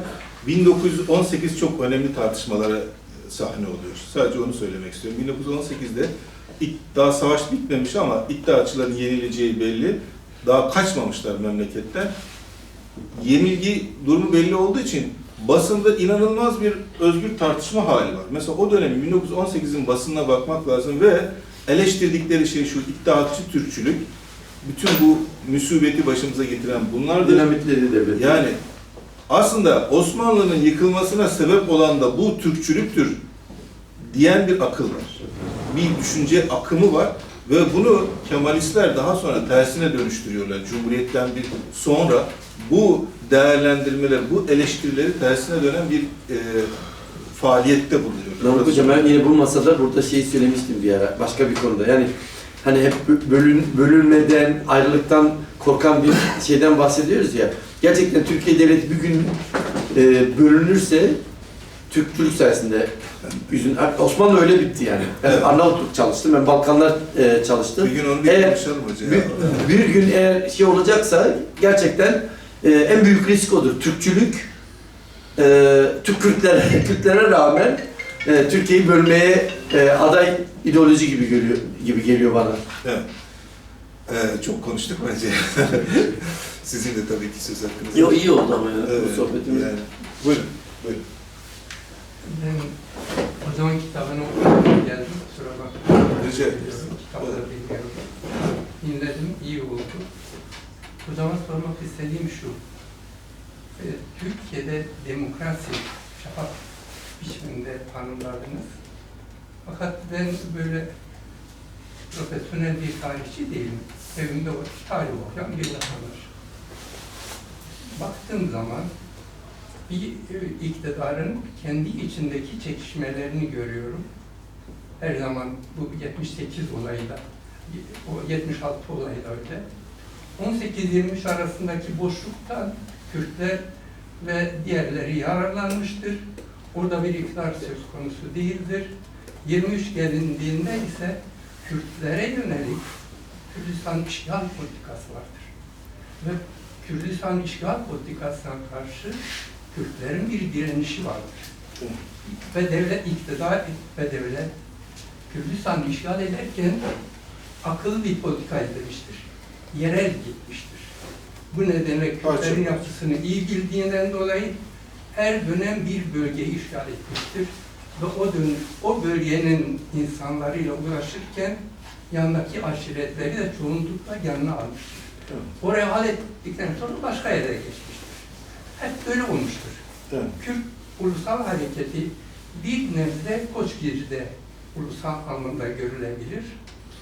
Ağrı'da Tamamen ulusal görülür. olarak başlamamış ulusallaştırılmıştır. Evet. Oy bulunur ama hareketin kendisi ulusal bir başlangıç içinde değildir. Evet. Dolayısıyla biz Kürdistan'daki direnişleri, Kürdistan'daki hareketi iktidarın bize empoze ettiği biçimiyle isyanlar değil, Kürdistan'da işgala karşı bir direniş vardır. Ben öyle inanıyorum. Demokrasi olayında ise benim bağışlayın, sizi iyi anlayamadım. Yani çünkü demokrasi mücadelesi verirken demokrasi mücadelesini verenler demokrat olmalıdır. Ben o şahsiyetleri yakalayamıyorum. Sadece şunu görebiliyorum. Mustafa Kemal döneminde Ali Şükrü Bey var, Ziya Kuşit var, Erzurum Milletvekili Hüseyin Cahit. Hüseyin Avni Bey var. Bu arkadaşların da öyle bir demokrasi yani mücadelesi değil. Mustafa Kemal'in diktasına, tek adamlığına karşı bir direniş var. Evet. İşin kötü tarafı da halen bugüne kadar Türk aydınları da resmi tarihin bakışının dışına çıkmadılar. Evet. Hep tek adam, tek parti dönemi. Bunun bir adı olmalıdır. Dünya literatüründe olduğu gibi. Bu monarşist midir? Bu oligarşi midir? Bu faşist midir? Böyle tek adamla bu işi geçiştiriyoruz. Bugün de bana sorsanız yine ondan kaçınıyoruz. Yani Türkiye'deki aydınlar, Kürtler de bunun içinde elbette. Tek adam sistemine gelmişiz. Bu tek adam sisteminin adı yok mudur? Dünyada bu yalnız başına yani Türk yönetim sistemi midir? Değildir. Çünkü biz ondan kaçınıyoruz. Türkiye'de devlet faşist olamaz. Türkiye'de iktidar totaliter olamaz. Bu terimleri kullandığımız zaman biz vesayetin bakış açısının dışına çıkmış oluruz. Evet. Bizim barış sistemimiz de, beni bağışlayın, yine o çerçevede, şu andaki barış sistemi de yine hazırlanacak anayasada Kürtlerin adı geçmesin. Kürtlerin adı geçmesin diye. Kürtler Türkiye'de ayrı bir ulus olduğu tespiti yapılmasın diye devlete bağlılık temelinde ulus bastı vurgusu yapılmasın diye şu anda tartışılıyor. Zaten iktidar bunu tartışırken de iktidarın söylediği şu, biz terörü hallediyoruz. Terör bölgesi kim? Neresi? Terör bölgeleri Kürdistan'ın tümüdür. Evet. Terör sınırları Kürdistan'ın Biraz tümüdür. Toparlarsak soru olarak. Toparlarsak benim size sormak istediğim başlangıç noktaya geliyorum. Hocam bu demokrasi mücadelesini kimler verdi Türkiye'de? Biz niye Türkiye tarihinde demokrasi mücadelesi diyoruz ve kimdir? Evet. Hangi yapılardır? Evet hocam. Söz sizin. Sen cevap ver. Ya ben şunu söyleyeyim, yani sizin retorik bir soru tabii ama ben de onu söyledim. Evet, demokrasi mücadelesi verenler demeyeyim de demokrasi mücadelesi verdiğini iddia edenlerin demokrat olmadığını söylüyoruz. Ama bu sizin söylemeniz kolay, ben sizi tanımıyorum ama benim çalıştığım bütün derneklerde, vakıflarda, üniversitemde de demokrat eksikliği, kendimi de katarak kendi ilişkilerimizde de demokratik olmadığımızı, ne toplumsal cinsiyet düzeyinde, ne kolektif kimlik düzeyinde, ya bizim yoldaşımız, arkadaşımız, ortaklarımız, siz Kürtler olarak tamam o kas sisteminde eşitsizlikle karşılaşıyorsunuz ama kusura bakmayın Kürtler, yani karşınızda bir Kürt konuşuyor. Ne kadar gayri Kürtleri Kürdistan'da ezdiniz bana anlattırmayın yani. Şu anda gavur diye Süryanilerin orada Almanya'da, ben Almanya'da yaşadım. Almanya'da bu kadar Süryani bulması tesadüf değil. Nasıl bu kadar Kürt yaşaması tesadüf değilse. Bu alta doğru eğilen bir şey. Kolay olan bunun üzerinden gidip mağduriyet anlatmak. Demokrat eksikliği her tarafta geçerli. Diğer taraftan Kürdistan'ın işgali.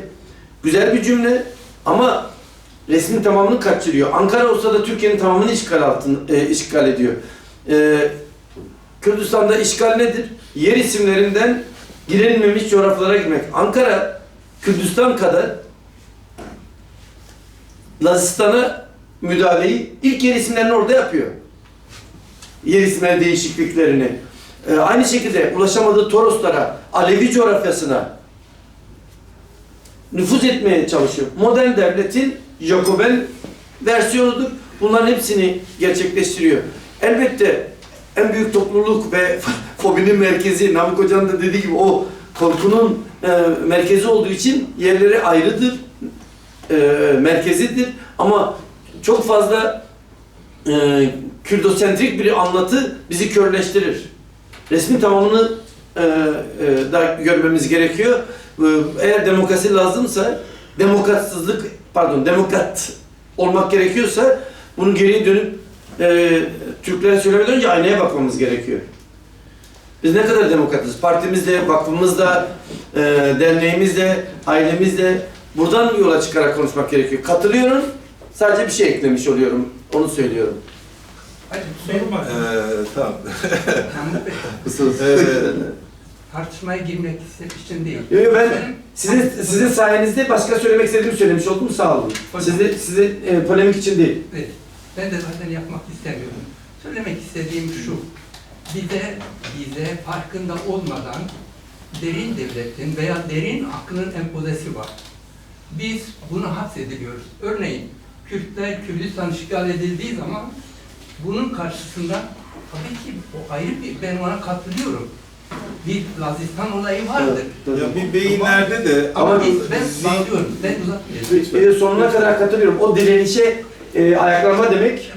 Veya Kürtler eğer ana dil eğitimi Evet, istiyorsa bölücü demek. biz o zaman biz tutalım, nazara verelim. Şuna bu Kürtlere vermemektir. Evet. Bu savunma refleksidir. Bir ikincisi derin aklının bize empoze ettiği bugün hakim bir bakış var. Muhafazakar ve sekülerler arasındaki çelişki. Bakın bu derin aklın bakışıdır. Türkiye'deki aydınlar, demokratlar, Kürtler de bunun içinde olmak üzere bu çelişkiden çıkmak istemiyor. Eyvallah. Çıkmak istemedi. Hep Evet.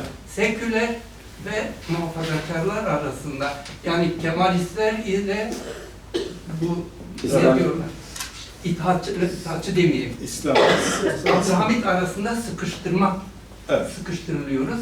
Biz buna başamıyoruz. Çok Ya katılıyorum. bunlara katılıyorum. Çok katılıyorum. Bunlara Çok katılıyorum. Bunlara ben de katılıyorum. Yani bu konuda bir... Bu da önemli bence mesele. Bunun ayrıca konuşulması itiraf gerekiyor. Günümüzde de konusu çok değil. yani iki yobazlık arasında da kaldığı şeyde başka bir dünya yokmuş gibi. İkisinden birini seçmek zorundayız gibi. Buyurun. Teşekkür ederim. Şimdi iki sorum olacak, ikinize birer soru. Demokrasi biraz Rönesans'ı yaşamamış bir toplumların işi olabilir mi? Yani daha orta çağda kalmak için direnç gösteren bir toplumla karşı karşıyayız. Bu Türkiye için de, bütün Orta Doğu için de geçerlidir. Dolayısıyla siz biraz önce işte komünist aydınlar, işte Kemalist aydınlar, Müslüman aydınlar dediniz. Şimdi bu bahsettiğiniz ya da Bağızçı aydınlar olabilir mi? Bunların zaten bir anayasaları var. Yani Kemalist aydın bir Kemalizme bağlıdır. Müslüman aydın bir İslamiyet'e bağlıdır. Nasıl aydın olabilir? Bunu sormak istiyorum Bülent Bey size. Bunu biraz açarsanız Tamam. çok Yani sevinirim. bunu biraz... Size Namık Bey şey dediniz, 1923'te işte bir darbe oldu dediniz. Cumhuriyeti. Cumhuriyet. Evet. Yani Cumhuriyeti. ne olacaktı ya da ne olması bekleniyordu da Cumhuriyet oldu. Teşekkür ederim. İkinci soru aslında. Şimdi bu tabii ki uzun bir şey. Cevap verir misin? Kısa kısa Yok. olursa. Ben şunu söyleyeyim yani sizin söylediğiniz şey, yani bu yapılan o tartışma bir bütün olarak demokrasi değil de modernleşme içinde söylenen bir şey. Yani Rönesans'ı yaşamamış, aydınlanma yaşamak bir toplumda olur mu diye olur tabii ki. Yani dünya sonuçta gördük ki modernleşmenin yaşanmadığı yerde oldu. Kaldı ki sözünüze katılıyorum. Benim kullandığım anlamda demokrasi, burada da söyledim, modern döneme dar anlamda demokrasiden bahsediyorum. Şeyden bahsetmiyorum. Modern öncesi toplumlarda birçok demokratik deneyimler yaşanmıştır. İşte gidip komünel toplumlarda bulabilirsiniz. Anadolu'da, Hindistan'da, Afrika'da demokratik ilişkiler bulabilirsiniz. Ondan bahsetmiyoruz. Biz de modern anlamıyla demokrasi ve bu anlamda haklısınız. Zaten onun adını koydum.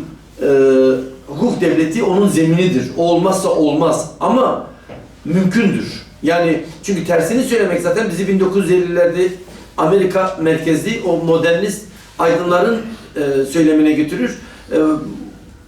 İslam'dan da, Müslümanlardan da bu ilkel 3. Dünya insanlarına da demokrasi de olmaz, medeniyet de olmaz. Bu tersi olduğunu görebiliyoruz, dönüştürüldüğünü biliyoruz. Hiç kimse de anasından Rönesans'ta doğmadı, aydınlanmayla doğmadı. Avrupa'nın her tarafında birden Rönesans aydınlanma yoktu. Avrupa Avrupalılaştı. Aydınlanma, Rönesans, yani Polonya'ya ne zaman geldi? Portekiz'e ne zaman gitti? Sicilya'ya ne zaman gitti? Orada bir süreç yaşanıyor. Bu süreç dünya her tarafında yaşandığı gibi. Bu kendinden gelmiyor ki hani rüzgar bu tarafa da essin diye.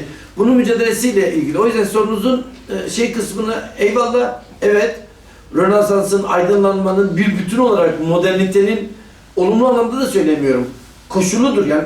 Demokrasi öyle tanımladık çünkü. Bu anlamda, bugün tartışılan demokrasi modern paradigmanın parçasıdır ve onun gerekleri yerine getirmelidir. İkinci soruyu Namık Hoca'ya sordunuz ama ben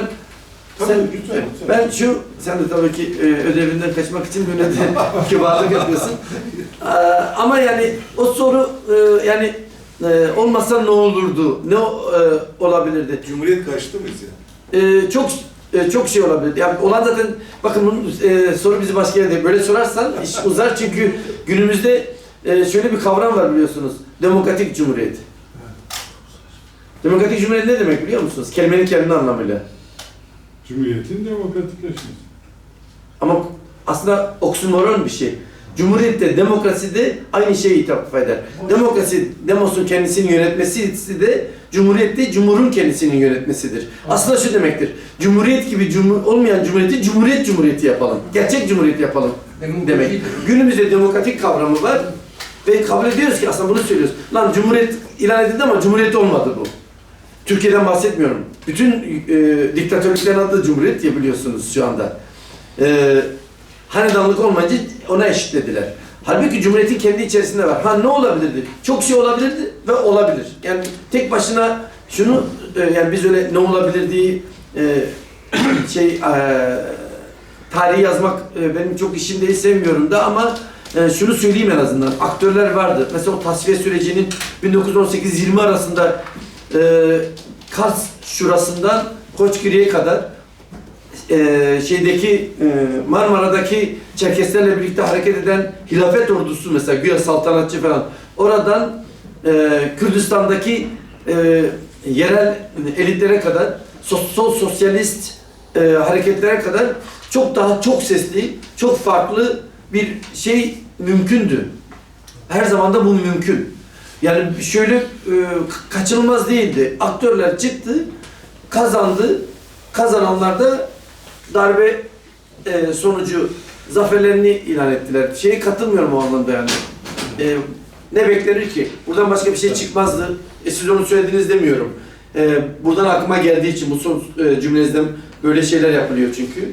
Evet, yani burada sadece söyleyeyim yani darbe derken gerçekten aslında o dönemin şeylerini okunursa bir anayasa hazırlığı var.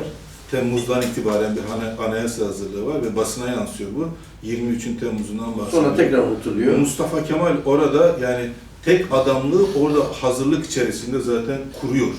Ve basındaki tartışmalar kendi içinde iktidar içi kavgadır bakın. Diyorlar ki bu adam diktatörlük kurmak istiyor. O zaman söylüyorlar. 23 Temmuz'unda söylüyorlar bunları. Ta 22'den başlıyor bu tartışma. 22'den başlıyor da evet. Yani o sırada ama evet. Yeniden anayasa yapma gibi bir komisyon oluşturuyor. O komisyonda tartışılıyor. Mustafa Kemal gerçekten bu manada kişisel darbe yapıyor yani. Evet. Cumhuriyet sadece onun için bir araç. Yani son kadrolar içerisinde darbeden bahsediyor Namık Hoca. Yoksa devletin gelip el koymak, devletin başındaki, devlet içerisindeki diğer unsurlara darbe yapıyor. Karabekir, Rauf Orbay vesaire bu ekibi tasfiye etmek için yaptığı bir şeydir. Buradan değer kalkıyor. Teşekkür ederim. Öncelikle bilgileriniz için paylaştınız, sağ olun. Bir de bir değer politik bir durum var, çok güzel. İnsanlar dolu kendini de ifade etmek istiyorlar, görüşlerini de ifade ediyor. Bu da çok güzel bir şey aslında. Bizim kitlemizin ne kadar dolu olduğunu gösteriyor. Hocam ondan bahsetti, güzel bir şey. Evet. Ben biraz teorik anlamda değil de real politik anlamda bir soru sormak istiyorum hocam, ikinize de. Akşamdan beri bir olay oluyor dünyada. Bu bize ne çıkarır? Basit anlamda bu bize ne çıkarır? Keşke bu kadar son anda çok korkuyordum bu sorudan. Hayır. Çok zamanlama çok kötü. Gerçekten bütün bunlar olurken evet. ben kendi adıma söyleyeyim. Cevabımı çabucak söyleyeyim. Ben bu konuda bir şeyler söylemeyi o hakkı görmüyorum. Bir taraftan çok uzun girersem onun hakkını verecek şeyler söyleyeyim. Buraya kadar bildiklerim. İkincisi de dünden beri yaşananları yakından takip edemedim. Çok afaki laflar ederim diye. Ama birincisi daha önemli. Uzun zamandır kafa yorduğum bir şey. Süreci, onu söyleyeyim size. Süreci ben Suriye'ye, İsrail'e, İran'a ilk günden beri televizyon programına çıktığımda da yazında da onunla açıkladım. Bunları küresel bir şey olarak o anlamda söyleyeceğim şeyler var ama hakkını veremeyiz o tartışmaya girersek. Şey de çok taze, çok yeni. Umudumuz olsun hocam, umudumuz olsun. Eyvallah. Yani, Senin varsa sen daha yakından takip ediyorsun. Mesele şu bence, ben hani meseleye bakarken hep şöyle bir değerlendiriyorum. 1923'te anti-Kürt nizam diye bir nizamı inşa ettiler. Bu sadece Türkiye devletinin değil, böyle bölge devletleri ve emperyalistlerin... Onlar konsensüsüyle diyelim. Evet. Onlar bilmiyorlar da. Evet, yani bir Türkiye devleti en başta rolü oynayan devlettir, onu söyleyeyim. Bu konuda ısrarcı olan devlettir. Ama İngilizler ve Fransızlarla bu konuda anlaştıkları için bir anti-Kürt nizam 23 itibariyle tesis edildi ve aslında bugün uluslararası güçler diyorlar ki bu anti-Kürt nizam artık bitti kardeşim. Yani Kürtlerin bir şekilde varlığını, statüsünü tanıyacaksın diyor. Dolayısıyla hani bunun nereye gideceği de Kürtlerin bu süreçteki kendi elindedir. Kürtlerin kendi içinde gücünü ne kadar koruyacağı, ne kadar savunabileceği, ne kadar birlik olabileceği. Çünkü Kürtlerin en büyük sorunu tarih boyunca da baktığımızda birlik sorunudur. Eğer o birlik sorunu Kürtler ne kadar güçlü kılarlarsa, ne kadar bir araya gelirlerse, askeri, siyasi, diplomatik olarak şey yaparlarsa bu süreçten, çünkü bir hercümerç sürecindeyiz ama bu kaos bir şekilde sona erecek. O sona ermeden bir şekilde haklarına, statülerine kavuşmaları da dediğim gibi kendilerinin elinde diyelim. Çok uzatmak istemiyorum. Bu ayrıca bir hocam, şey. real politik olarak şunu söyleyeyim, yani kişisel paylaşım olarak ben şahsen, yani hani artık sohbet düzeyinde çok böyle derin okumalara, analizlere dayanmadan söyleyeceğim şey, ben çok erken daha bir tarihçi için sindirmemiz etmemiz lazım. Bana öyle geliyor ki ama Kürdistan tarihinde şu son Rojava sonrası küresel çapta hem Kürtlerin hem gayri Kürtlerin verdikleri tepki büyük bir kırılma olarak yazılacak. Tarihte ilk oluyor. Yani Namık Hoca'nın dediği melli malı cümleler kurdu ya, ben ilk örneğinin ortaya çıktığını görüyorum. Rojava'da çıktı. Çünkü birlik beni korkutan bir sözcüktür. O birlik, o anlamda kullanmadığımı bildiğim için böyle bir birlikler, bütün farklılıklarımızla. Siz bir sosyalist olarak, ben bir atıyorum demokrat, sosyal demokrat olarak, liberal olarak orada bir şey olduğunda onu orada gördük ki o heterojenliğimizi ortadan kaldırarak değil. Bir tane Kürt tanımlayıp da senin kıyafetin böyle, senin dilin böyle, sen Kürt değilsin, gerçek Kürt. Bunları bir tarafa bırakıp orada birdenbire ve burada şey boyutu da vardı tabii, unutmamak lazım. Rojava Kürtlük kadar unutmamak lazım. Önemli bir model denemesiydi. Herhangi bir Kürt parçası değildi. Bunları unutuyoruz hep yani. Burada Kürdistan herhangi bir parçasında Kürtlere yapılan bir saldırı değildi. Dünyanın birçok yerinde yer yer romantize de edilse önemli aydınların, önemli çevrelerin ya burada ne oluyor? Demokrasinin dünyanın her tarafında geriye çekildiği bir yerde kadın hareketi başta olmak üzere, kadın hakları başta olmak üzere burada bir şey oluyor. Bir şans tanınmalı buna dedikleri bir şeyin de tehdit altında olmasıydı. O anlamda ben yani tam da bugün sorduğunuz için çok kıymetli buluyorum o çıkışı. Umut veriyor bana. Buyur abi. Sen de baştan buraya kaldırdın. Sonra size vereceğim. Kusura bakmayın. Ben hocamın 2 kitabını da okudum. Yani aynı zamanda tekrar Bu arada teşekkür ediyorum. yani temin etmek isteyenler şey yapabilirler. Burada kitapları mevcuttur. Arkadaşlarımız ilgileniyorlar. Yani sondan gelen soruyu bir cevaplayayım. Bir de kitabın ortasından açık söyleyeyim. Şimdi ben şeyinize katılıyorum. Elbette ki politikanın içinde olmak için her şeyi siyah beyaz görmemek. Hocam ben duyuyorum, soracağım. Bu Duyuyorum. çok önemlidir. Size katılıyorum. Ancak bu o adına süreç dediğimiz politik aktörlerin şeyine baktığımızda maalesef bir demokratlık göremiyoruz. Şimdi Kürtlerin katalizör olduğu doğrudur. Genelde değerlendirmek gerekir. Ancak bence Kürtlerin öncelikle Abdullah Öcalan'ı aşmaları gerekir. Demi aşmaları gerekiyor. Bu süreci yani onun dışındaki partiler şöyle yapsın böyle yapsın tamam. Ama madde dönüşümü kendi içinden olmalıdır. Siyaset de öyledir. DEM beni bir yere kadar getirdi, Öcalan beni bir yere kadar getirdi. Ancak şunu kendi kendimize teslim ederim. Ne Erdoğan, ne Bahçeli, ne de Öcalan demokrat değil. Asla demokrat değil. Hele ki Öcalan son derece totaliter bir yapısı olan biridir. Bunu kesin kabul etmemiz lazım. Hani bizim temelimiz ayrı ama gerçekler ayrı. Bir demokrat olarak da kesin kabul etmemiz lazım diyorsunuz. Yani Çok demokratik bir tartışma yöntemi. buraya kadar geldiği nokta itibariyle kendini oldukça ispatlamıştır. Ancak Kürt tarihine yani background'da bir problem yaşanmaktadır. Ben İsmail Hoca'yla da biraz tartışmamız oldu. Şimdi Kürtleri hiçbir şey sahibi olmamak olarak görmek doğru değildir. Yani Türklerle Kürtlerin yani yaklaşık 1000 yıldır tarihine baktığımızda aslında Kürtistan'ı küçük prenslikler imparatorluğu olarak değerlendirebiliriz. Bu çok önemlidir. Ama Kürtler hiçbir şey yapmadılar, hiçbir devlet kurmadılar, bilmem ne değiller, bilmem ne değiller. Bu son derece tehlikeli bir görüştür. Yani dolayısıyla şimdi de Kürtler hiçbir şey hak etmiyor demektir. Ve bu doğru değil. Ve bu doğru değil. Bir yere kadar geldik. 1820'lerde aslında olay başladı. Yani hiç de ve Osmanlı yönetimi de bir ölçüde Türklüğü tercih etti. Cenab-ı baskınları Türklük, Orta Anadolu'dan sahillere doğru bir tazik olunca 1800'lerde Osmanlı Devleti merkezleşmeyi ve Türklüğü tercih etti. Şimdi yaşanan da odur. Yani Türkler savcısıyla, solcusuyla demokrasiyi tercih etmiyorlar. Çünkü bu sonuçta eşitlikten dolayı Türkler zarar görecek. Son noktada zarar görmeyecek, Kürtler faydalanacak. yani aslında işte öyle bir psikolojideler. Zarar görecek gibi Şimdi en son düşünüyorlar da noktada- aslında öyle olmaz. Kazan kazan oluyor orada. Evet. Kazan olabilecek Tamer bir Akçam'ın en son getirdiği şımarık Türklük şeyine kadar geldi. Yani gerçekten burada tarihsel olarak Kürtler de birçok noktada suç ortağı oldular. Bu da doğru. Hocamın da belirttiği gibi. Ama bir tarihsel okumayı doğru yapmak lazım. Şimdi yeniden Kürtlerin Türkleri kurtarma, demokrasiyi getirme görevini kendilerine vermemeleri lazım.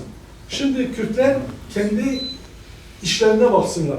Yani. Türkiye'ye demokrasiyi getirme, Türkiye'ye yani enerjilerini bu noktada bence yanlış yere kullanmasınlar. Birlikte yaşıyoruz. Elbette ki demokratikleşme önemlidir. Kürtler de bundan faydalanacaktır. Ancak retoriği doğru değildir. Yani biz Türklerin hamarı değiliz. Türklerin her sıkıştıklarında Türklere bir eşik atlatma şeyine girmemeliyiz. Evet. Bu anlamda Yazıktır ha, onlar da yazık. Sizin sayenizde onlar da demokrasi görüyor. özellikle sizinle konuştum. Şimdi baskın olan bana Diyarbakır'da şunu söyledi. Dedi ki siz Lozan'da aslında dilinizi kullanabilirsiniz. Bu anlamda hem kendisiyle iletişime geçip hem de ben size şeyden önce söyledim. 3 noktada Kürtler hem resmi dil hem de ana dil talebinde bulunabilirler. Birincisi ama yani hazırlık Çok olarak. eski bir hikaye. Yani 20 yıldır Evet. konuşulur. Evet. Öyle bir şey olabilir mi? Evet. Onu soracaktım. Bir de güncel olarak yani Kürtler özellikle batıda yaşayan 15 milyon Kürt yeni bir siyasal form oluşturmalıdır. Ve bu sürece bunların etkisi nasıl olabilir? Hangi yol ve yöntemi izleyelim? Şimdi ben çabucak birkaç şey söyleyeyim. Yani bütün kitleye katkı olsun diye. Yani Baskın Hoca 20 yıldır bunu söylüyor. Ya, memleketin durumunu anlayın diye. Gerçekten bunu kale alıp çalışan eden olmadı. Çok kıymetli bir şey söylediği. Aslında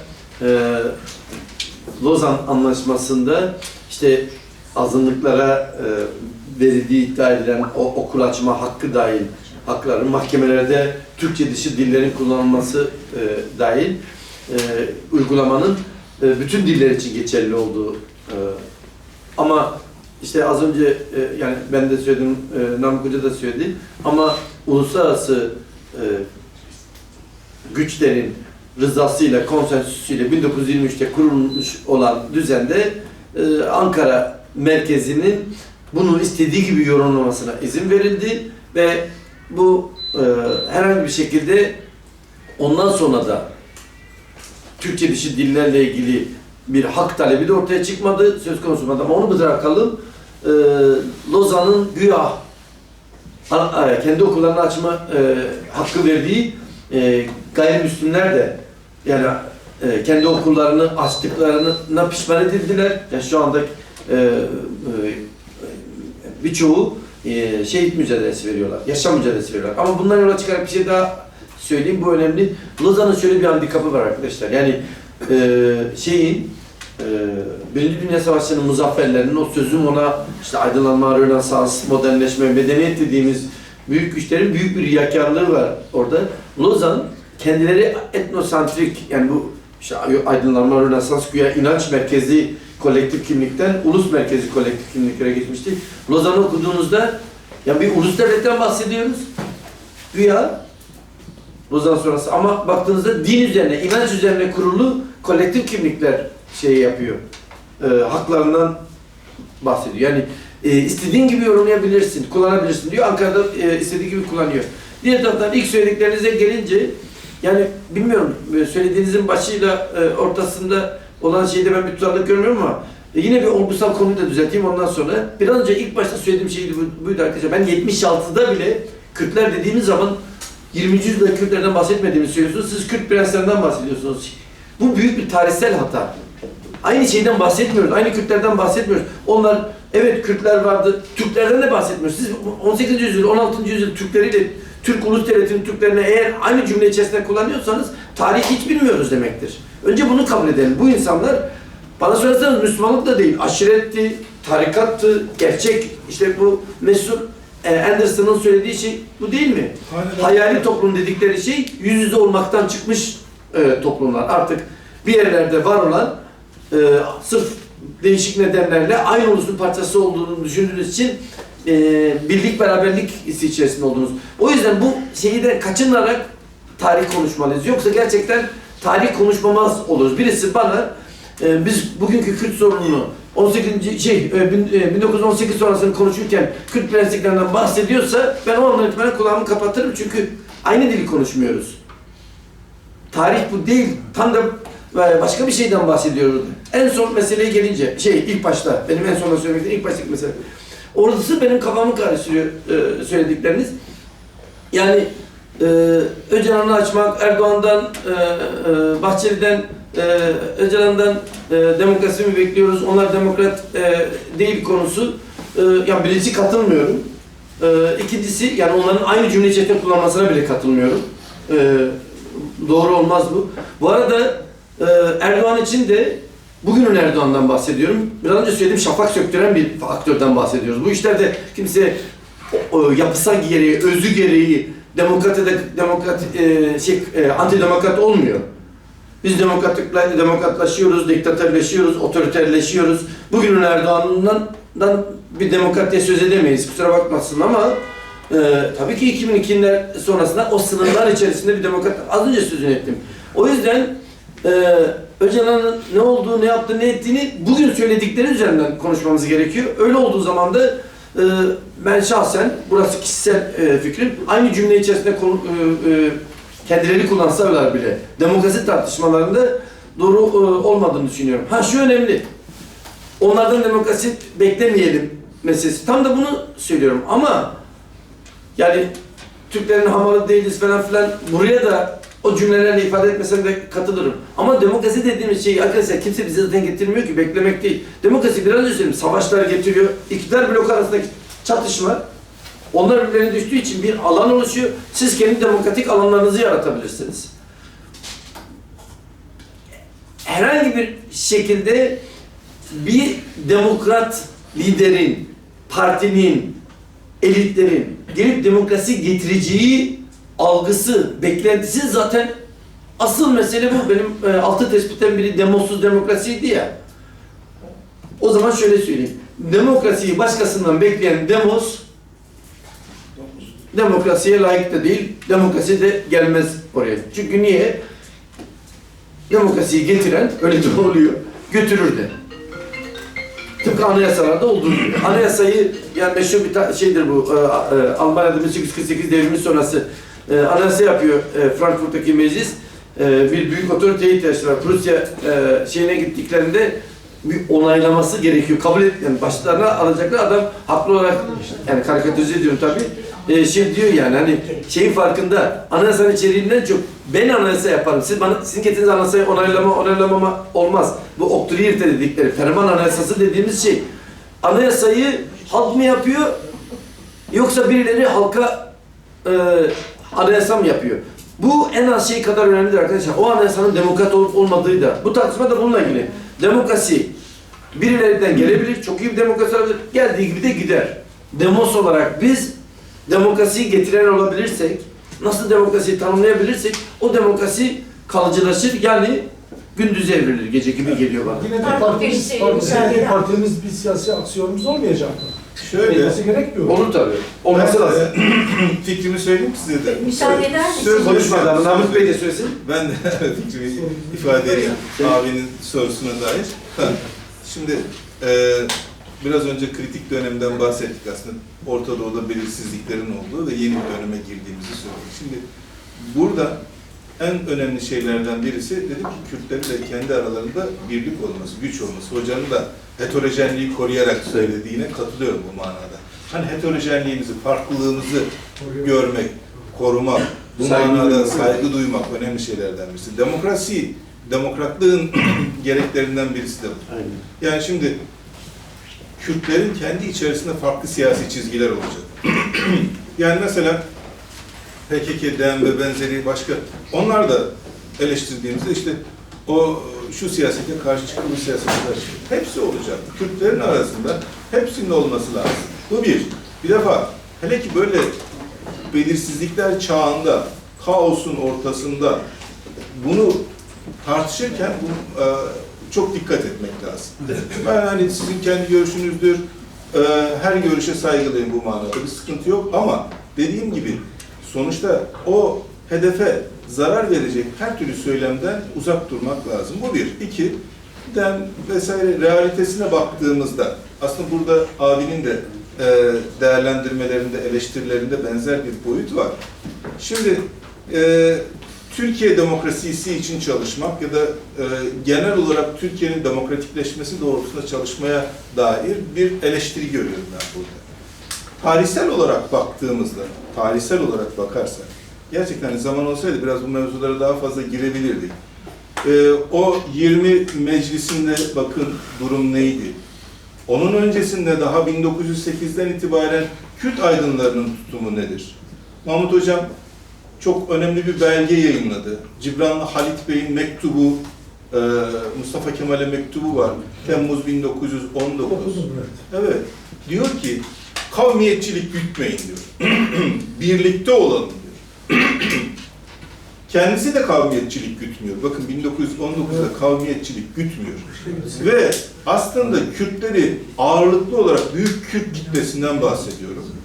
Kavmiyetçiliğe, Kürtlüğe yönelten de doğrudan bu Türkçülük siyasetinden başka bir şey değil. Aynen onu söylüyor.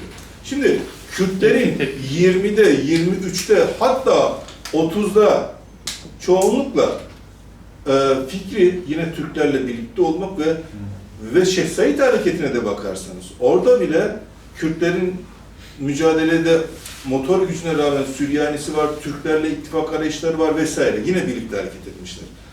İsyan bastırıldıktan sonra 1926'da Kürdistan İstihlas ve İstiklal Cemiyeti adına yayınlanan bildiride bakarsanız hala ve hala özel Kürdistan istiyor, bağımsız bile demiyor. Şimdi bu bir Kürt realitesi. Bunun bugün diyebiliriz ki yahu bu karşılığı var yok. Bize kaybettirdi bu diyebilirsiniz. Ama bakın bu bir realite ve bu toplumsal realite üzerinden bir örgütlenme var. Evet. 1960'lara gelirsek, 60'larda da Kürt hareketinin çıktığı zemin, tiple kurdukları ilişki vesaire, o ayrı örgütlenmeye kadar ki giden süreci, bütün bunlar aslında hep Türk-Kürt birlikteliği, ortak örgütlenmeleri üzerinden olmuş. Şimdi, ama bunlara Türkçülüğün engel olması, dinamit koyması sonucu. Yani ya sen bu anlattıklarına ben Arnavutluk tarihi dinliyorum gerçekten. Arnavut aydınları 1908'de 12 arasında bağımsız ilan ediyorlar 12'de bağımsızlıklarını ilan ediyorlar. Şemsettin Sami en güzel o söylüyor. Diyor ki ya bir insan başkasını ne kadar severse sevsin ölenle mezara gidilmez diyor. Ben ona kendisini batıran bir şeyle yani bağımsızlık ilan ettiğinde bile var ya mecburiyetten bağımsızlık ilan ediyor. Ama Türklük, Türkçülük insanları o tarafa doğru itiyor. Evet. Şimdi hani dolayısıyla ben bunu niçin söylüyorum? Bugün benzeri politikalar, demin öncesindeki şeyler var, daha öncesinde Kürt oluşumları var. Bütün bunların bir toplumsal ve siyasal tarihsel zemini var. Ben aslında bunu anlatmak için söylüyorum. Yani demin politikasına bugün karşı olabilirsiniz. Demin politikasını bugün benimsemeyebiliriz. Ankara'yı bir şey olarak görebilirsiniz. Ama bu zemin üzerinde yükselmiş ve bugün Kürt hareketini bütün olarak düşündüğümüzde, Kuzeyi, Güneyi, Rojavası vesairesi düşündüğümüzde bu zemin üzerinden yükselir. Kürt hareketinin genel olarak taleplerine bile baktığınızda Kasımlı 1980'lerde de formüle ettiğinde yine onlar da diyor ki özel Kürdistan, demokratik İran diyor. Şimdi bu siyasetin zeminine baktığımızda çok güçlü. Bugün DEM de aslında bu zemin üzerinden şekilleniyor. Dolayısıyla yani bu realiteleri görerek söylüyorum. Ben yine saygılıyım. Ayrı örgütlenme, tamamen ayrılma, bağımsızlık bunlar da olmalı ve daha oluyor da zaten var. Yani belki de bugünden sonra bu DEM'e eleştiriden dolayı daha da bunlar yeni partiler ortaya çıkacak, farklı boyutlarda kazanacaktır. Onları bilemeyiz, onu zaman gösterecek. Sadece söylediğim şey şu, bu her cümerç içinde sonuç itibariyle o birliktelikleri korumak için de üslup, dil, söyleme riayet ediyor. Evet, ben özellikle bahsetmek istediğim hani sahnesidir diye söylüyorum. Karşılıklı bir şey söylemiyorum. Evet. Şimdi ben özellikle zaten çok size başkaları da söz istiyor. Evet. rica eden arkadaşlara da yani bir buluş gibi olduğu için söylüyorum. Evet. Yani burada Kürtler işte ahmak değil ya da uluslaşmayı yapamamış, beceriksiz böyle değiller. Tam tersi bunun altında bir sosyolojik karşılığı bulmamız lazım. Evet. Bana göre işte mesela Öcalan bu işin tersini söylüyor. Şimdi ortak vatan doğrudur. Barzani ile diğerleri de otonomi talep ettiler. Ama Kürt halkının karşılığı böyle değil. Niye? Çünkü Kürdistan'ın %71'i Türkiye'dedir. Evet. Kürdistan'ın %68'i nüfusu Türkiye'dedir. Bu kadar ve kesirli evet, oran öyle çıktı. Şimdi aslında Osmanlı İmparatorluğu'nu da Kürtler kurdu. Türkiye Cumhuriyeti'nde Kürtler kurdu. Dolayısıyla Yani, bir ortak vatan şeyi çok gündemdedir. Ancak bittikten sonra da sohbet edelim. Ancak şöyle olsa yeridir. Yani tamam ortak vatan olsun ama işte kültürel hakkımız da olmasın. İki resmi diller, ana diller pekala çözülebilir. Ben bir Laz olarak bunu kabul ediyorum. 3 resmi dil istiyorum. Lazlara da olsun. Allah razı olsun. Lütfen daha çok soru olursa konuşuruz yine abi. Buradan ısrarla Ben kaldırılan söz vermiştim biliyorum. Kusura bakmayın vereceğim. Ha beyefendi. Değindiniz de hocam. Şimdi 1921 Anayasası'nda Kürtlerle ilgili maddeler var. Yok. O genel olarak yerelleşiklik var ama doğrudan Kürt ismi yok. Kürt ismi yok. Ondan sonra 24'te o da yani, 24'te o maddeler Ama hepsi kaldırılacak. Teknik. burada bunu hani az önce dediğiniz Mustafa Kemal işte aslında bir darbe yapıp geliyor. Yani kendisi mi Jön Türkler mi bunun baskısıyla mı oluyor bu? Yani nasıl oluyor? Yani o tabii kavramları doğru kullanalım. Hocam Jön Türkler dediğimiz şey karıştırmıyorum. Çünkü öyle İttihatçıları olur. Jön Türkler iddiatçılar demek değil. Jön Türkler bir kuşağın adı. Yani Prens Sabahattin de iddiat düşmanıdır. O da Jön Türk'tür. Talat da Jön Türk'tür. Ahmet Rıza da Jön Türk bu kuşağın adı. Onun içerisinde bir parti çıkıyor. 4-5 parti çıkıyor. Bir partinin adı iddiatçılar. Jön Türk dediğimiz şey işte az önce Namık Hoca'nın da söylediği iddiatçılık zihniyeti var ya, onun devam eden bir kolu sadece ve o anlamda da Kemalistler onun içinden çıkmış bir kol zaten. Kendileri de iddiatçı. Orada da birden fazla iddiatçı kol çıkıyor. İşte Enverciler, Kemalciler sonra. O yüzden o kavramları doğru kullanmak gerekiyor. Şimdi bunun üzerinden buyur. Kemal orada şey yapıyor aslında, o ekibi de tasfiye ediyor. Tek yani en yakındakilerle. Daha sonra işte bu 23 tane Cumhuriyet şeyle onları dışlıyor. Anayasada işte bir takım haklar ama asıl olarak da İzmir suikastı dediğimiz suikastten sonra bütün bu ekibi temizledikten sonra tek başına tek adamlığı inşa ediyor diyelim. Yani yola beraber çıktıkları birçoğunu saf dışı bırakıyor. Tayyip gibi işte bugünün aynı şampiyon. Herkese Buyur abi. saygılar arkadaşlar. Ben ilk defa İsmail Beşikçi Vakfı'na geliyorum. Yani geliyorum da böyle konferansa ilk defa geliyorum. Belki arkadaşlar beni şey yapar. Şimdi öğrenmek istediğim bir şey var. Biz hep hani Türkiye demokrasi sorunu falan diyoruz. Türkiye'de işte demokrasi için biz mi savaşacağız falan diyoruz da yani aslında bu kurulan bu ülkenin de yani bence ben şöyle düşünüyorum. Tabandan Türklerin de çok büyük bir etkisi olmamış aslında. Yani Türkler derken Anadolu'da yaşayan Türk kökenli insanların demek istiyorum. Çünkü ondan öncesi bir Osmanlı var. Osmanlı yönetiyor ve Osmanlı'nın elitleri var. Anadolu'yu da kimse hiç şey yapmamış. Şimdi Kürtlere gelince biz Kürtlerde de biz çok badireler atlattık. Mesela ben Paris Antlaşması'na bakıyoruz. Paris Antlaşması'nda Kürtler Kürdistan'ı bir tepside sunmuşlar Lozan'da. Ve sadece Kürtler yoktur burada. Mesela bilmiyorum yani Paris Antlaşması'nda sadece Kürtler bir etken miydi yoksa Ermeniler de var mıydı? Yani orada Kürt ve Ermenilerin anlaşmalıkları sonucunda da iki tarafın da kaybettiği bir sorun var. Evet. Şimdi Öcalan durumuna gelince arkadaş bence biraz kişisel cepheden bakıyor. Türkiye devleti o kadar aptal bir devlet değil bence. Yani bu hareketin tek bir elden bir irade olarak ondan müzakere sonuçları eğer yapılacağını öngörmeseydi bugün 30 yıldır İngiliz'de yaşayan İşte ona bir demokrasi insanın demiyorlar. demokrasi değil. Biz müzakereyi, hocam biz müzakereyi kendi adımıza yapıyoruz. Başkalarının adına kimse müzakere yapmıyor. Ve bu ilkeler, ben yani yanlış anlamayın, hiçbir partili değil mi? Bir yerde de çalışıyor. Ya olsanız da olacak. Yani, Ne olur? ben hiç kimseye bir angajmanım da yok. Adam Ama içeride ben- cezaevindedir. Peki neyse. Neyse. Siz ama birebir olunca işte değişiyor. Soruyu alalım. Bizim sorumuz şu, hani ben mesela en başta şunu söylüyorum. Türklerin birliğinin olmaması sonucunda Paris Konferansı'nda Şerif Paşa rezil olmuştu. Yani Ahmet Almay, Diyarbakır'dan çeşitli beyliklerden Sahip çıkmadıkları için. sahip çıkmamışlar. Ve ayrılıyoruz zaten. Ve ayrılıyorlar mesela. İstifa ediyoruz. Büyük bir hayal kırıklığı. Yani sorun hani o durumda nasıl bir yöntem uygulansaydı Kürtler daha kârlı çıkabilirdi. Kürt-Ermeni ilişkileri nasıldı? Bir. Evet. İkincisi de şu anki demokratikleşme ve bu hani tek elden bir yürütülen bir şey var İmralı ve şey konusunda. Bunlar yürütülmesi ve ilerletilmesi mümkün olmayan şeyler mi? Yollar mı diye size bu konuda bilgilerinizi, görüşlerinizi almak istiyorum. Ya ben her şeyden önce sorunuza cevap, hayır, yürütülmesi mümkün olan, yani ben iyimserim o konuda.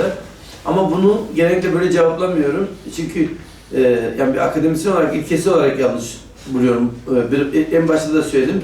Ne olursa olsun, yani şimdi oturup tartışabilirsiniz. Yani Öcalan demokrat mı, Bahçeli demokrat mı olmam getirecek. Biz bundan önce yapmamız gereken şey, orada yaşanan şeyin adını ne koyarsanız koyun. Bu bir alan yarattıysa, o alanda siz de demokrasi istiyorsanız bir aktör olarak, parti, dernek, vakıf ya da birey, inisiyatif olarak bu ortamı demokrasiye doğru evirmek için birincisi elinizden geleni yapmamız gerekiyor. Bunu yaratan nedir? Yani kusura bakmayın da süreç başlamadan önce çok iyi durumdaydınız da iktidar ne yapacağını bilemiyordu da Kürtler, demokratlar, kadınlar benim iktidarımı tehdit ediyor, ben çok zor durumdayım da artık bir şey yapayım mı diyeyim? Ya da silahlı mücadelesi PKK'nin o kadar ilerledi ki artık devlet zor duruma düştü, şunlarla pazarlık yapalım mı dedi. Beni ilgilendiren şu, nedeni ne olursa olsun, başka neden de olabilir. Bakın bundan uzun başka yerlere götürür bizi, niçin olduğuyla ilgili. Yani orada İsrail politikaları, İran politikaları ya da şu anda diyelim ki şöyle bir şey oldu. Bu gayri demokratik partilerden biri diğerinden koptu, bir fırtına koptu ortalık. Yani iktidar tekelinin o konsolide gücü bize bir alan yarattı. Onlar kendileriyle mücadele ederken. Tam da bundan dolayı değil mi? Tam aile yılı ilan edilip de kadınlara yaşatılanların durdurulması için, İstanbul Sözleşmesi için, eğer LGBT'yseniz, eğer Aleviyseniz, eğer Kürtseniz neyse kendinize alan yaratmak için kullanmanız gerekmiyor mu? Şimdi bu hipotetik şeyi ben size somut bir şeyle cevaplayayım. Ben yıllardır İstanbul Bilgi Üniversitesi'nde dil hakları ile ilgili çalışıyorum ve dil hakları izleme ağımız var. Biz 2020'den beri 21 Şubat Dünya Ana Dili Günü'nde önce 40 kurum, sonra 90 kurum, 100 kurumu geçtik bu yıl. Bir araya gelip ana diliyle ilgili bildiri yayınlıyor. Hepimiz o kadar şaşırdık ki 5 yıldır ilk olarak cıvıl cıvıl, eğer özel ilginiz yoksa fark etmemiş olabilirsiniz ama hem Dünya Ana Dili Günü vesilesiyle hem de başka vesilelerle şimdi bütün Türkiye'de abartmıyorum. Hatta Kıbrıs'ta bizim arkadaşımız gitti, katıldı. Ana dili duyarlılığı, dil hakları, ana dilinde eğitim. Eğitim senin konferansı çok kapsamlı ve güçlü bir konferanstı. Şu anda her yerde konuşuluyor. Niye konuşuluyor? Alan açtı buna. O zaman şeyi bir tarafa bırakalım, görüş ayrılık içinde olalım sizinle. O getirir getirmez değil. Bu alanı, yani onlara selam olsun diyorum kısacası. Evet. Ya açılmış alanda demokrasi inşa etmeye çalışan, açılmış alanda demokratik kazanım elde etmeye çalışanlar benim saygı duyduğum insanlar. Deme gelince de Türkiye'yi kurtarıyor, Kürdistan'ı kurtarıyor, dünyayı kurtarıyor. Bunlardan bağımsız olarak kimse kusura bakmasın, pratiğini bilmiyorum. Ama ben söylem üzerinden gidiyorsak, o açıklamayı okuduysanız, dinlediyseniz çözümdür, silahlı çatışmadır. Ben şimdi buradakilere değil, buranın dışındakiler de çok ilginç bir şey. Onlar da demiş diye suçluyorlar. Saflıkla, işte şeye odaklandılar, pazarlıklara, müzakerelere odaklandılar. Demokrasi ihmal ediliyor. Buradan demokrasi gelmez diye. Konuşmalarının %75'i kadın, demokrasi, hak, hukuk ama daha da önemlisi tabanda yeniden, eğer ben o yüzden Kıvılcım diyorum, bir şey olacaksa bunların hepsini bir olanak, fırsat bile demiyorum. Olanak bulmak. Akademisyenseniz akademisyen, avukatsanız avukat, kadın derneği, aktivistyseniz kadın derneği, ne iş yapıyorsanız artık partiliyseniz bütün partilere düşen bu ideal demokratlar da bulamayız. Yani kusura bakmayın da hani ben bir Dersimli olarak, Dersim çalışı olarak ben CHP'den demokrasi bekleyeceğim. Bunu mu söyleyeyim? Demiyorum değil mi? Bekliyorum, evet bekliyorum. Böyle hayat böyle işliyor işte. Özgür Özel'in birazcık geleneksel, otoriter CHP söyleminden uzaklaşması bana umut veriyor. Hayat bunun üzerinden kuruluyor. Ama ben Özgür Özel'den demokrasi bekleyebilir miyim? Beklenilmemeli. Yanlış bir şey. Ona sahip çıkmalıyım. O yönde atılmış demin şeyi de unutmayalım. Kürdistan, bağımsızlık, bu zaten buna karşı çıkmak zaten bence hem entelektüel olarak hem siyasi etik olarak zaten yanlış olan bir şey. Adı üstüne kaderin tayin hakkı. Kimisi bağımsızlık ister, kimisi özellik ister. Bu gerçekleşir, bunun mücadelesi verilir. Bunlar ömürlerini dışlayan bir şey değildir.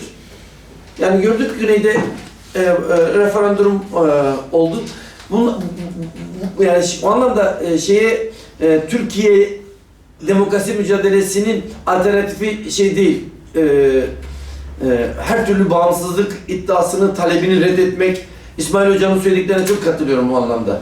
Bir anda da bağımsızlık demek, onu yapmaya çalışıyor ya bir kesini, bunu terörize etmeye çalışıyor. Bağımsızlık istediğinizde, özellik istediğinizde bir anda bir kere talep olarak demokrasi diyorsak bu da olmalı. Ülkenin demokratikleşmenin temel unsurlarından biri adı lisanıyla Kürdistan olan bağımsızlık talep eden bir parti kurulabilmeli. Demokrasisi bu da olmalı. Siz katılırsınız, başkası katılmaz. Gider oyunu verir, mücadelesini verir. O yüzden mesele zaten bu tür şeylerle, sınırlılıklarla oluyor. Türkiye için mücadeleyiz, Kürdistan için dışlayan şeyler değil, iç içe. Bağımsızlık mı isteyeceğiz yoksa Kürt aydınlarının bugüne kadar yaptıkları gibi demokratik bir Türkiye'de özellikle Kürdistan birbirini dışlayan şeyler değil.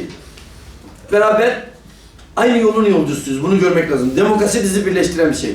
Siz Kürdistan için mücadele verin, bir başka biri demokratik bir Türkiye'de Kürt hakları için mücadele versin. Bundan dolayı Namık Hoca'nın söylediği çok kıymetli. Yani heterojenlikten bunu anlıyoruz. Bizi çok daha birleştiren çok kıymetli bir şey var işte. O demokrasi talebi. Diğer konularda katılmayalım. Orada yolumuz ayrılsın. Siz o yolu deneyin, ben bu yolu deneyeyim. Ama demokrasi bizi birleştiren bir şey. Bundan dolayı birbirimizi dışlayıp meydanlarda, alanlarda, salonlarda bir araya gelmeyelim. Dilimizi de bu taleplerde bulunan, bu mücadeleyi verenleri dışlayacak şekilde moral bozucu bir şekilde kurmayalım derim. Evet. Sadece şu kadarını söyleyeyim o Paris meselesinde, yani şimdi tarihsel bilgi açısından harbiden yani bu konuda sıkıntı yaşıyoruz hala. Sevr sürecine dair de bence hala doğru düzgün bir çalışmanın olmaması Kürtlerin bir ayıbı olarak değerlendirmek lazım. Bu kadar insanımız çalışıyor diyor ama hala yeterince çalışmalar yok. Yani Sevr çok büyük kayıp Kürtler için ve zaten olmayan, yani Türk tarihinde söylendiği doğru aslında, ölü doğmuş bir şeydir yani. Realitesi budur ve Kürdistan'ın sadece %22'si bir olasılık olarak Kürtlere şey yapılır. %22'si kalmıştır yani. Çoğu gitmiştir zaten. Dolayısıyla kabul edilmezdir zaten. O ayrı bir tartışma konusu. Bu özellik meselesi, anayasadaki meselesi, benim ona dair farklı görüşlerim var yine. Tam Londra konferansına 1921'in başında Ocak-Şubat'ta yürütülecek bir Londra konferansına var. Acil gidecekler ve orada Kürtlere de nasıl haklar verdiğini göstermek için icat ettikleri, hazırladıkları metinlerden birisidir. Tarihsel koşullarıyla birlikte okuduğumuzda o aklı çok daha iyi görüyoruz. Diyeyim sadece yani bu bizim tarihsel anlamda yetersizliklerimizle bağlantılı olduğunu söyleyip tamamlayayım. Son sözü de arkadaşa vereyim. Hocam çok teşekkür ederim önce sunumunuz için. Henüz kitabınızı okuma fırsatını bulamadım. Ben şunu sormak istiyorum. Yani en azından sunumunuzda anladığım kadarıyla 6 tane şafaktan bahsettiniz. Yaklaşık 150 yıllık bir hikaye anlatıyorsunuz ve burada bir demokratikleşme ya da demokratikleşmeye eğilim diyebileceğimiz güçlü bir eğilim var. Hatta buna engel çıkaranların bile çoğu zaman demokrasi kavramının arkasına sığınarak yaptığını görüyoruz. Yani burada ama bu sürecin sürekli akamete uğradığını da görüyoruz ve bu sürecin sürekli akamete uğraması, başarısızlığa uğraması ya da demokrasinin ve demokraside sıklıkla karıştırılsa da demokratik değerlerin ve çoğulcu değerlerin yerleşememesini ben bir direnç olarak okuyorum. Toplumun ya da devletin ya da kurulu yapıların bu demokrasiye, demokratik çoğulcu değerlere karşı çoğu zaman garip, yani paradoksal bir şekilde demokrasi kavramını da tam tersinden kullanarak bir direnci var. Kitabınızda ya da siz genel olarak bu demokrasi kavramına ya da demokratik değerlere direnci temel momentlerini, temel dinamiklerini nasıl okuyorsunuz? Bu bir yapısal sorun mudur yoksa bu topluma uymayan bir model midir ya da toplumun önemli bir kesiminin uzlaşamadığı bir model midir? Bu arada demokrasi de kesinlikle verili bir kavram olarak kullanmak. Demokrasi 19. yüzyılda modern bir dine benzeyen ama çok güzel yararları olan, çağın da ihtiyaçlarına uygun. Yani 19. yüzyıldan önce yaşayanlar aydınlanmamış ya da daha zeka ve algı seviyesi düşük insanlar değil de bu çağ ihtiyaçlarına cevap veren bir şey. Yani önce çok verili bir kavram değil demokrasi bana kalırsa. Onu oturtmak lazım ki zaten olmadığında bu sıkıntılardan hemen yerleşememesinden anlıyoruz. Ama buradaki bu direncin temel kaynakları, temel momenti sizce nedir? Ya ben bu aslında bizi şeye götürüyor yine. Birinci kitaba götürüyor. Tam bunları sorarak başladım. İlk sorum buydu. Birkaç şey söyleyeyim. Bir tanesi benim nihai olarak egolofobi adını verdiğim. Çünkü eşitlikçilik, çoğulculuk ve özgürlükçülük parametreler üzerine kuruluysa eğer bu toplumsal düzeyde var olup siyasette olduğu gibi yansıyan bir kas sistemi devraldık bu coğrafyada. Bunu söylemiştim. Osmanlı'ya has, Osmanlı tipi kas sistemi diyorum. Ve modernleşme sürecinde bu kas sisteminin revizyonu, belki de zamanla tasfiyesi ihtimali ortaya çıktı devlet eliyle. Ve bu ülkede sonradan demokratların kendine öncü olarak gördüğü ilk sivil aydın kuşağı, Namık Kemal, Ziya Paşa, Ali Suavi önderliğindeki kuşak ortaya çıkarken temel sahiplerden biri bu modernleşmenin var olan bu eşitsiz yapıyı değiştirebileceği, eşitlik ya da denklik getirebileceği. Yani öyle bir şey düşünün ki ülke demokratlarının kendisine önce olarak kabul ettikleri figürler eşitlik korkusuyla, eşitlik karşıtlığıyla siyaset sahnesine çıkıyorlar. Bu korku rasyonel olmadığı için ben kolektif kimlik düzleminde söylüyorum burada. Değişik, o zaman kolektif kimlikle inançlardı ya, değişik dini grupların yüzyıllardır herkesin yerini, haddini bildiği kas sisteminden işte eşit yurttaşlık, devletle tebaa arasındaki ilişkinin yurttaşlığa dönüşmesi, toplum modern devlet ilişkisinden bahsediyoruz. Birey toplum devlet ilişkisinin modernleşmesinden bahsediyoruz. Buna tepki olarak doğması ve bunun sorgulanmadan önce siyaset yelpazesinin her kesimindeki elitlerin, diğer de onların kurdukları kurumlar, özellikle eğitim üzerinden topluma yansıması bence en önemli şeylerden biri. Sonra 20. yüzyılda dediğim gibi bu eşitlik korkusu bir fobi olarak, çünkü rasyonel değil. Eşitlik size zarar vermeyeceği halde korkuyorsanız bu irrasyonel bir şey, fobi olarak görüyorum. Yani Türk Kürtle eşit olduğunu kaybedeceği bir şey olmadığı halde bundan korkuyor. Müslüman Ortodoksluğuyla eşit olduğu halde kaybedeceği bir şey olmadığı halde bundan korkuyor. Bu korku irrasyoneldir, fobidir diyorum. Birincisi bu. İkincisi çoğulculuk ve özgürlükçülük meselesinde bu ülkede siyasi mücadelenin devletten bir türlü kopamaması. Devlete karşı mücadele ederken bile devletin zihniyetinin, devletin merkezi konumunun asla ortadan kalkmaması. Hepimizin kafamıza bir devlet, mevcut devletin zihniyetiyle dolaşmamız. İçimizdeki devleti ortadan atamamamız. Ama bir bütün olarak modern aydının Türkiye'nin ötesinde devletsiz düşünememesi ayrı bir mesele. Devletsiz düşünemiyor bile aydın, bu ayrı mesele.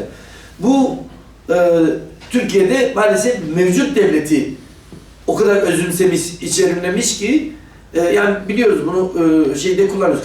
Katılmadan önce hatırlayalım.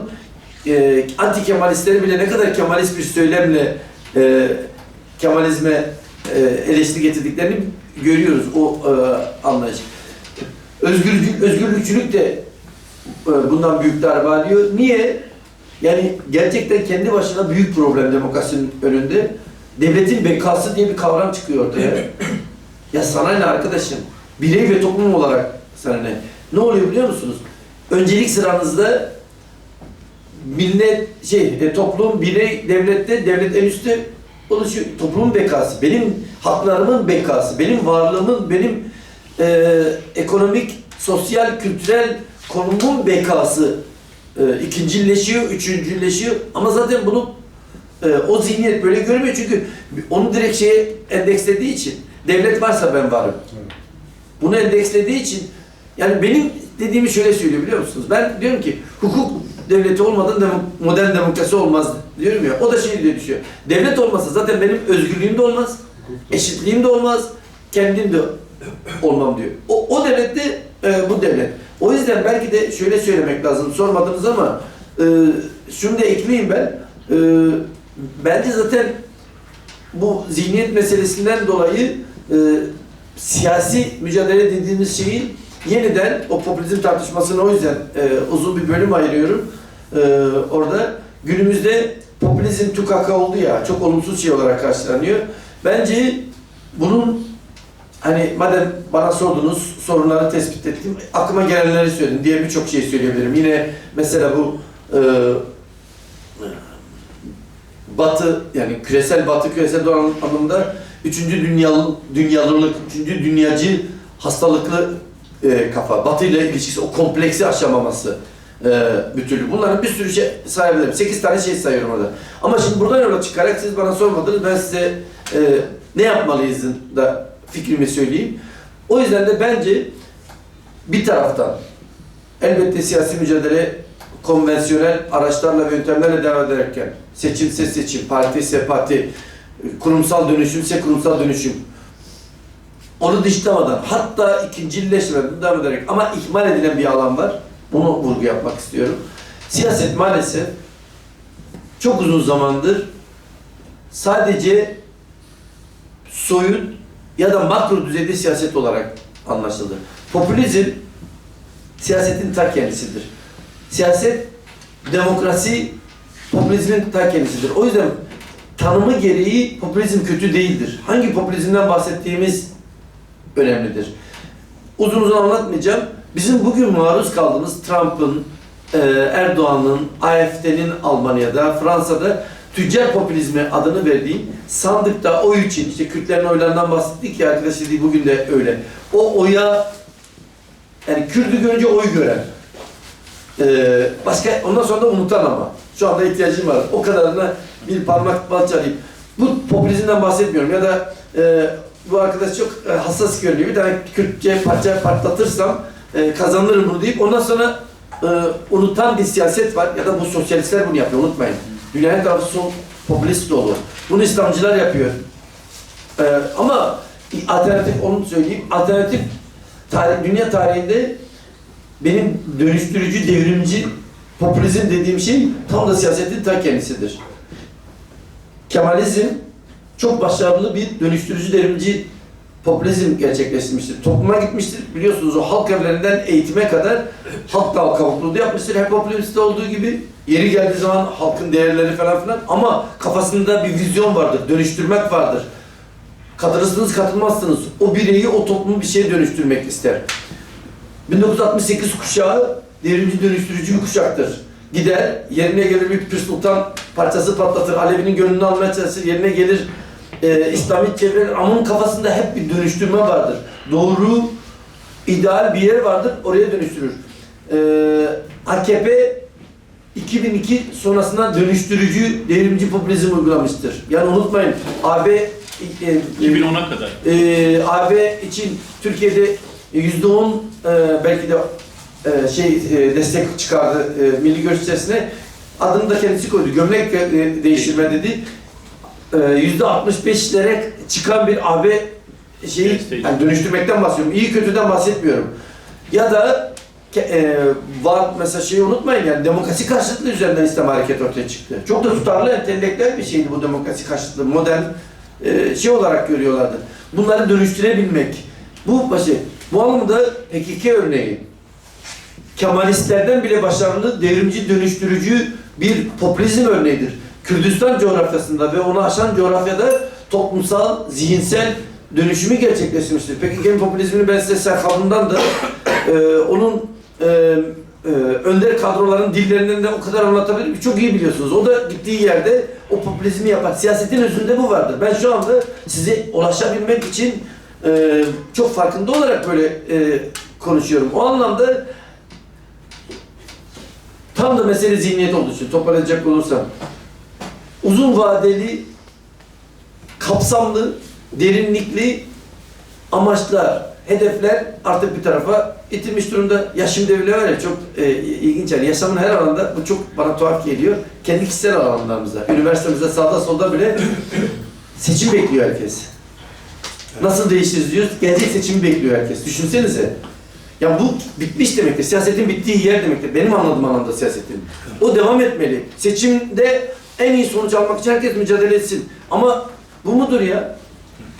Bunun için de ne gerekiyor? İşte İsmail Beşikçi'nin yapması gereken yapıyor. Bizim burada yaptığımızın yapılması gerekiyor. Tabanda her tarafta yeniden bir 20 yıl sonrası, 50 yıl sonrası düşünülerek işler yapılmalı. Sadece bana oyunu versin, ondan sonra gitsin evde eşini dövsün, bana oyunu versin, ondan sonra gitsin fabrikasında en ilkel kapitalist koşullardaki gibi koşullar yapsın dememek, onun kendisine dönüştürmek. O eve gittiğinde de oyunu verdiği partinin anlayışın kendisine dönüştürmek siyasetinden vazgeçilmemeli. Benim için en korkutucu olan bu olur. Mesela bu süreçte olay silahlı mücadele falan filan değil. Olay bu devrimci dönüştürücü başarıdır. Bunun terk edilmesi durumunda dünyanın her tarafında hakim olan tüccar popülizmin hakimiyeti maalesef olur ve maalesef şu anda Türkiye'de ben bunu yapabilen Kürt hareketi dışında bir örnek görmüyorum. O kadar yani şey yanlıştı, kabul edelim. Biraz farklı cümlelerle aynısını söylersem anlarsınız. Uzun süre 70'lerde sol içerisinde anti parlamenterizm vardı. Parlamentodan bir şey çıkmaz, sandıktan bir şey çıkmaz. Bu bir uç, yanlıştır. Tamam, bunu söylemiyorum. Ama tersi de parlamenterizme onunla yetinmek, parlamenterizme bütün yatırımımızı yapmak, meclisi alırsak, hükümeti alırsak çok şey değiştiririz yanılgısı bir uçtan bir uca savurmuştur siyaseti bence. Özellikle sol siyaseti. Bunun sorgulanması gerekiyor. İnşallah son söylediklerimi anlatabilmişimdir. Evet. Çok teşekkür ederim. Sabırla beklediğini biliyorum. Tamam. Sadece bitirmeden önce ben size söz veremedim. Yok, Ha, tabii. Yok, ben kullandım. Verelim ama verelim. Teşekkür ederim. Yok söyleyelim. Yani lütfen. Yok zamanımız var. Yani şey oldu. Lütfen. Öyle mi? Tabii tabii. Yok, benimki çok kısa bir belki bir eklemeydi demokrasi tanımı üzerine. Çünkü bütün şekillenme ve bütün süreç bunun üzerine akıyor ve bütün insanlık tarihi de bunun üzerine akıyor elbette. Acaba demokrasinin tanımına yönetenlerin sistemi diyebilir miyiz? Ama o yönetenler kimlerdir tabii ki? Çünkü demokrasi hiçbir zaman halk hareketi, halkın bilinç hareketi de olmamıştır sonuçta. Ben öyle biliyorum. Yanlış da bilebilirim ama tanımlamaya demokrasi özünde yönetenlerin sistemidir diyebilir miyiz? Yok diyemeyiz. Yani onu diyemeyiz ama yani en başta söylemiştim ben kendim. Yani denileceği anlamıyla buna inanıyorum. Evet fark ettim ben. Katılmadığımı söylüyorum. Sizinki Siz retorik bir soru. katılmayabilirsiniz ama Evet. açmanızı Heh, açarım. onu yapacağım. Şimdi şunu söyleyeyim her şeyden önce. Bu bana fırsatı veriyor. Bu güzel de olur. Şu demokrasiyi büyülü bir kavram olmaktan çıkaralım önce. Demokrasi ak kara meselesi değil. Ya vardır ya yoktur meselesi değil. Demokrasi belli oranlarda, belli şekillerde ne kadar ve nasıl vardır'ı tartışabileceğimiz bir şey. Buradan yola çıkarak şunu söyleyeyim. Ben demokrasi tanımını şu şekilde yapıyorum. Karar süreçlerine şöyle söyleyeyim yaşamın mümkün olduğu kadar en geniş alanında, hayatın en geniş alanında, sokağınızdaki yoldan, ne giyeceğimizden, dernek yönetimine kadar, yaşamın mümkün olan en geniş alanında, toplumun mümkün olan en geniş kesiminin, sınıfsal, toplumsal en geniş kesiminin mümkün olan en doğrudan en önemli maddeye geliyorum. 4. madde orantısal olarak katılımıdır. Şimdi ilk üçü anlaşılıyor sanırım. Mümkün olan her alana, çünkü çok mesela meclisi belirledik, yok sokağımla ilgili yapabiliyor muyum? Öğrenci okuluyla ilgili yapabiliyorum. Ben hoca olarak bunu yapabiliyorum. Dernek yöneticisi, dernek üyesi, dernek yönetici ilişkilerinde karar süreçlerine ne kadar katılıyor? Ve tekrarlamaya gerek yok herhalde. Ne kadar doğrudan katılıyor? Okey. Ve hangi kesimler katılıyor? Oradan da biliyoruz. Yaş ama orantısal çok önemli arkadaşlar. Orada da işte var olan konvansiyonel demokraside olmayan bir şey herhangi bir kararın kendisini etkileme oranına kadar da katılım hakkı vererek. Yani biz burada şu anda kürtajla ilgili konuşma yapıyorsak anında kadınların pozitif ayrımı olması bir erkek olarak bir susacağız önce. Onlarla ilgili, Kürtlerle ilgili konusunda Türkler hele bir sussun. Alevilerle ilgili konuştuğumuzda onlarla ilgili şeyden bahsediyoruz. Yani cemevi açılması bekleniyor. Beyefendinin çok fikirleri varmış. Abi gözünü seveyim, çok da güzel fikirler var. Ama onlara o karar süreçlerine katılımda öncelikli yer vermek anlamında da orantısal olması anlamında. Böyle olduğu zaman ne oluyor? Şöyle bir şey oluyor. Aslında bakıyoruz bir yerde ne kadar demokrasi var, nasıl demokrasi var bunu tartışabiliriz. Yani şöyle bir şey yok. Bu benim için şu anlamda da önemli. Sosyalizm de böyle tartışılıyordu ya. Demokrasi diye bir şey var. Bunu buraya getireceğiz ya da gelecek olay çözülecek. Yok böyle bir şey. Her demokrasi eksiklidir. Ben 90'lı yıllarımı Almanya'da geçirdim. Şimdiki Almanya'dan çok daha demokrattı ve ben oradaki muhaliftim. Almanya'daki demokrasiyi yeterli bulmayıp Almanya demokrasisini gerçek demokrasiye çeviriyordum. Demokrasi dediğiniz şey böyle bir şey olacak, devrim, parti, seçim olacak, bir şey olacak ve nihayet devrim gelecek, demokrasi gelecek diye bir şey yok. Demokrasi sürekli mücadele gerektiren, sürekli dönüştürme gerektiren, sürekli daha iyileştirme gereken bir şey. Bu 4 tane şey üzerinden giderseniz sonsuz bir süreçtir. Ve aynı zamanda bir kere olduktan sonra artık geriye dönüşü olmaz dediğiniz bir süreç değildir. Aşınmalar olur. Ne olur? Yine bakalım. Toplumun belli hayatın, yaşamın belli kesimlerindeki karar süreçleri çıkarılabilir birdenbire. Sen karışamazsın. Senin oradaki akan dereden ben baraj yapacağım olayı, abi mühendisim var, şeyim var, bakanlığım var, karar verdim. Yani hasbelkader sen o dere senin orada akıyor, ben karar vereceğim olayı çıkar birdenbire. Ekoloji bir kere başlar. Orada yaşayanların hatta önceliktir. Yani Bitlis'i birinin Edirne'deki herhangi bir şey, Manisa'daki herhangi birinin Kars'taki herhangi bir barajla ilgili eşit hakkı olması da sorunudur. Anlatabiliyor muyum? Bütün bunlardan herhangi biri geride alınabilir. Çok işte anlattık ya 21 Anayasası'nda umut olarak gelen bir şey 24 Anayasası'nda geri çıkabiliyor. Kendi demokrasinin kendi içerisinde. Ne diyoruz o yüzden de? Dikkat edin. Demokrasilerin ortadan kaldırılması değil. Avrupa'da şu anda demokrasilerin aşınmasından bahsediyoruz. Niye? İşte bu 4 şeyden biri ne baktığımızda her birinde erozyon, yıpranma görüyoruz. Mesela doğrudan katılım olayı ne kadar etkili. İnsanlar, ya düşünsenize %40'ın oy verdiği bir yerde o %40'ın, %25'in oyunu almış olan bir parti geliyor bütün ülkeyi yönetiyor. Burada bir sorun var. Demokrasi mi bu? Tartışalım. Tabii ki demokrasi. Ama demek aksayan bir demokrasi. Ya da ben ne bileyim